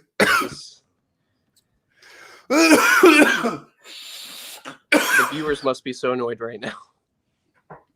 They don't care. They're chilling. Snake review. Oh my god. Yeah, that tobacco's rough, man. I don't like tobacco at all. Oof. I feel like someone took the breath out of my body. I just like the lightheaded feeling. It's just, it's so nice. It's so nice. I'm a little teary-eyed. Is that toilet paper? Do you have toilet paper ready to go? I'm all out of Kleenex. Oh my god. I have everything here. I got water. I got vitamins. I got Alpha Brain. Really? Oh, you take Alpha Brain. Tell me about that. Is that real good? Do you feel like it's made you sharper? It's made you more clear-minded? I'm like in a, I'm waiting for Onnit to give me a response to my sponsorship, opportunity that I have for them. But they do repost my stories every now and then. So shout out to Onnit. But Okay. I will say Alpha Brain is legit. Okay, cool. Yeah, I was thinking about trying it a couple years ago. I definitely want to consider it. I've heard great things. Now, the good thing about it, it just makes you quick with your words. Like sometimes, like if you have if you have a sentence you want to say and like you can't really say it fast enough, or you can't say it the way you're thinking it, it makes you literally say the words you're thinking and not like, I don't know. I tend to mumble around. I tend to mumble sometimes. I don't know why. I'm like, I could be a mumbler sometimes, but ever since popping a couple pills in the Alpha Brain, shit comes out pretty clear. I'm not gonna lie. Pretty clear. But hey, listen, let's get these fucking hot seat questions before we have any more connection problems, okay? Because it's hot seat questions time for Mr. Wild. Okay. Now you know how hot seat questions work. Just answer them fast. I don't need an explanation. Just give me a fucking answer, okay? Like, and it's because it's either preference. Sorry about that cough, Jesus. but it's basically one or the other. Okay. And I don't need like, well, if it's this or that, I just need one or the other. And I need you. All right, cool. I need you to answer them quick. Okay. You ready? All right. Hot seat questions. Ready to serve on a platter. You ready to go? Let's do this. Let me have the platter. All right. Hot seat questions. Frozen thought or live? Frozen thought. Cool. Egg cutter or no cut? What does that mean? Egg cutter or no cut? Oh, egg cutter. Fuck. I mean, in certain situations, yeah. So I guess cut them if you have to. Egg cutter. Okay. I don't need an explanation. Thank you. Okay. Big flexor or no flexor? Nah, not a flexor, dude. Unless you're considering, like, come look at my crocodile. Her name's Ziggy. Like, that's the kind of flexing I do. Your love for conservation is pretty flexing. So good job on that. Yeah, all right. I flex. Oh, look at that. Football or hockey? Fudge. I want to say neither. I've never been into sports, but if I had to pick one, I guess hockey, because they whoop each other's asses, and that's pretty cool. All right. I hope with your mullet you can answer this with choice answering. But Van Halen or Sammy Hagar? Fudge. Van Halen. All right, respect. Steak or fish? Fish. I love my sushi. And I will say that even though you said no example, I said it's sushi. I love it. So good. Not cooked. Raw. Eminem or Machine Gun Kelly? Eminem. Yeah, I gotta go with Eminem. Shouldn't take you that long, but all right, thank you. West Coast rap or East Coast rap? You're right. I shouldn't take that. Oh, sorry, say it again? West Coast rap or East Coast rap? West Coast. Yeah, West Coast is pretty damn. It's pretty dank. Favorite thing to cook? Favorite thing to cook? Yes. I haven't cooked anything in a year. Eggs. Some dank eggs. Eggs. All right, we're gonna do a little word association. First thing to come to mind. Ready? Milk. Cow. That's not the first thing that came to mind. I'm a pervert. Oh God. Cocoa. Huh? Cocoa. Butter. Stuck shed. Bath. Mites. Fuck. Snake hook. If I have to. One has to go forever, and I mean forever. Instagram or Facebook? Facebook. Extinct. Goodbye. No conservation for you. There it is. And that's a wrap. Fucking just shy of 3 hours of straight heat with my man, Chandler Wildlife, a.k.a. Mr. Wild, a.k.a. the fucking mullet king of the today's days. And it's looking good, my man, I must say, bro. Hey, honestly, dude, thank you. This was a great time. And honestly, no worries. I can't wait to meet you in person. This is going to be fucking great. I'm telling you right now. Bro, you can teach me some bike tricks. You got way more experience than I don't get on. I have over 13 broken bones, like too many surgeries. Really? I don't get on bikes. I'm just kind of like, I'm still not there yet, because I'll still do. No worries. We'll get you on a croc. There you go. But hey, man, I have to say before I let you go, this comments have been flooding. It's been overwhelming. That's why I haven't been looking at them, because I can't keep up. But I will say it's been nonstop. You've had nonstop support, loving this shit all night. So what do you have to say to all your supporters out there? Everyone who's been showing you love. I love you guys. Thank you so much for supporting everything that I do. You guys help me make my dreams come true. And I can't wait to share my animals with you guys, my adventure with you guys, whether it's filming or having you guys in front of my face at my facility, walking you through this wildlife park, teaching about these animals. So thank you. Thank you guys for supporting everything I've been doing over the years. And I love you guys, and I can't wait to meet every one of you. Thank you. Damn. Well, thank you, Tyler. I almost called you Tyler again. Fucker, bro. That is so retarded, we're bro. trying to end on a good note, and you call me someone. No, okay. Yeah, call me Cody Bartolini next. Look at me, boy. Look at me, my make the boy watch. Chandler, bro, you're good people, man. Thank you so much. Bro, no worries. I can't wait to hang out. Come down to Florida as soon as you can. Yeah, it's gonna be end of May, so. Hell yeah, bro. Hell yeah. All right, have a good night. I'm gonna hit you up tomorrow, bro. Have a good night. Definitely. Get some sleep. Peace. Yeah, we'll do you too later, bro. Thank you. What a fucking character, man. Oh my god, it's so funny. I really didn't mean to keep calling him Tyler. I kept fucking calling him Tyler, bro. I don't know. He just kept reminding me of Tyler for some reason, but awesome. I'm glad I got him on the show. You'll definitely be back for sure. So that's an awesome thing you guys need to realize. As much as you guys are loving that I'm bringing these people on, we'll love it when they come back on again, because it's going to happen. You don't think I've already rebooked them?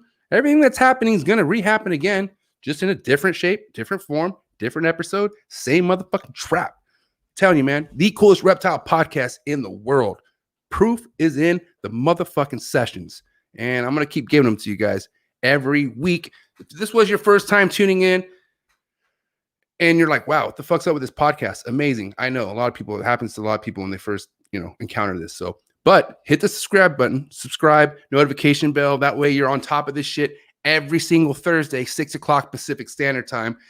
I'm going to do my best to do these trap talk, dab, and coffee sessions every Saturday morning. But guess what? It's going down this Saturday morning, 9 a.m. Pacific Standard Time. I'm going to be dipping myself back into Canada.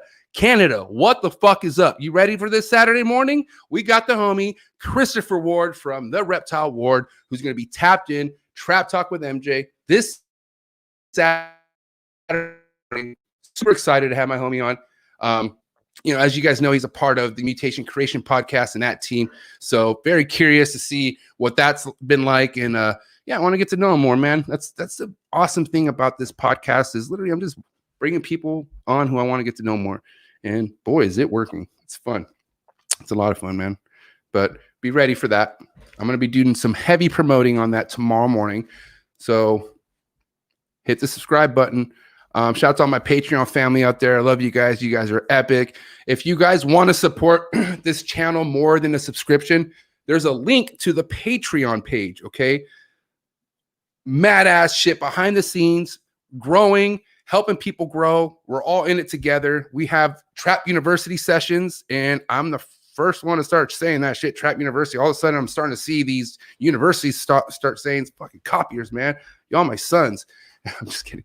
Not really. But anyways, we have some real deal shit going down every other Sunday in that Patreon group. And man, more the merrier, man. But I'm saying right now, we got the real deal people in there. Ain't no fucking crybabies. Motherfuckers in there trying to grow. And we're out there just trying to spread the knowledge. And man, it's intense, man. I'm sharing what I got coming in the near future. And I give them fresh dibs on certain stuff I have for sale and all that stuff, man. So check it out if you guys want. And be ready, like I said, for this Saturday morning. And then definitely be ready for next Thursday because shit is not going to stop, man. So I hope you guys enjoyed tonight. You guys have a great and safe night. And yeah, man, I'll catch you on the flip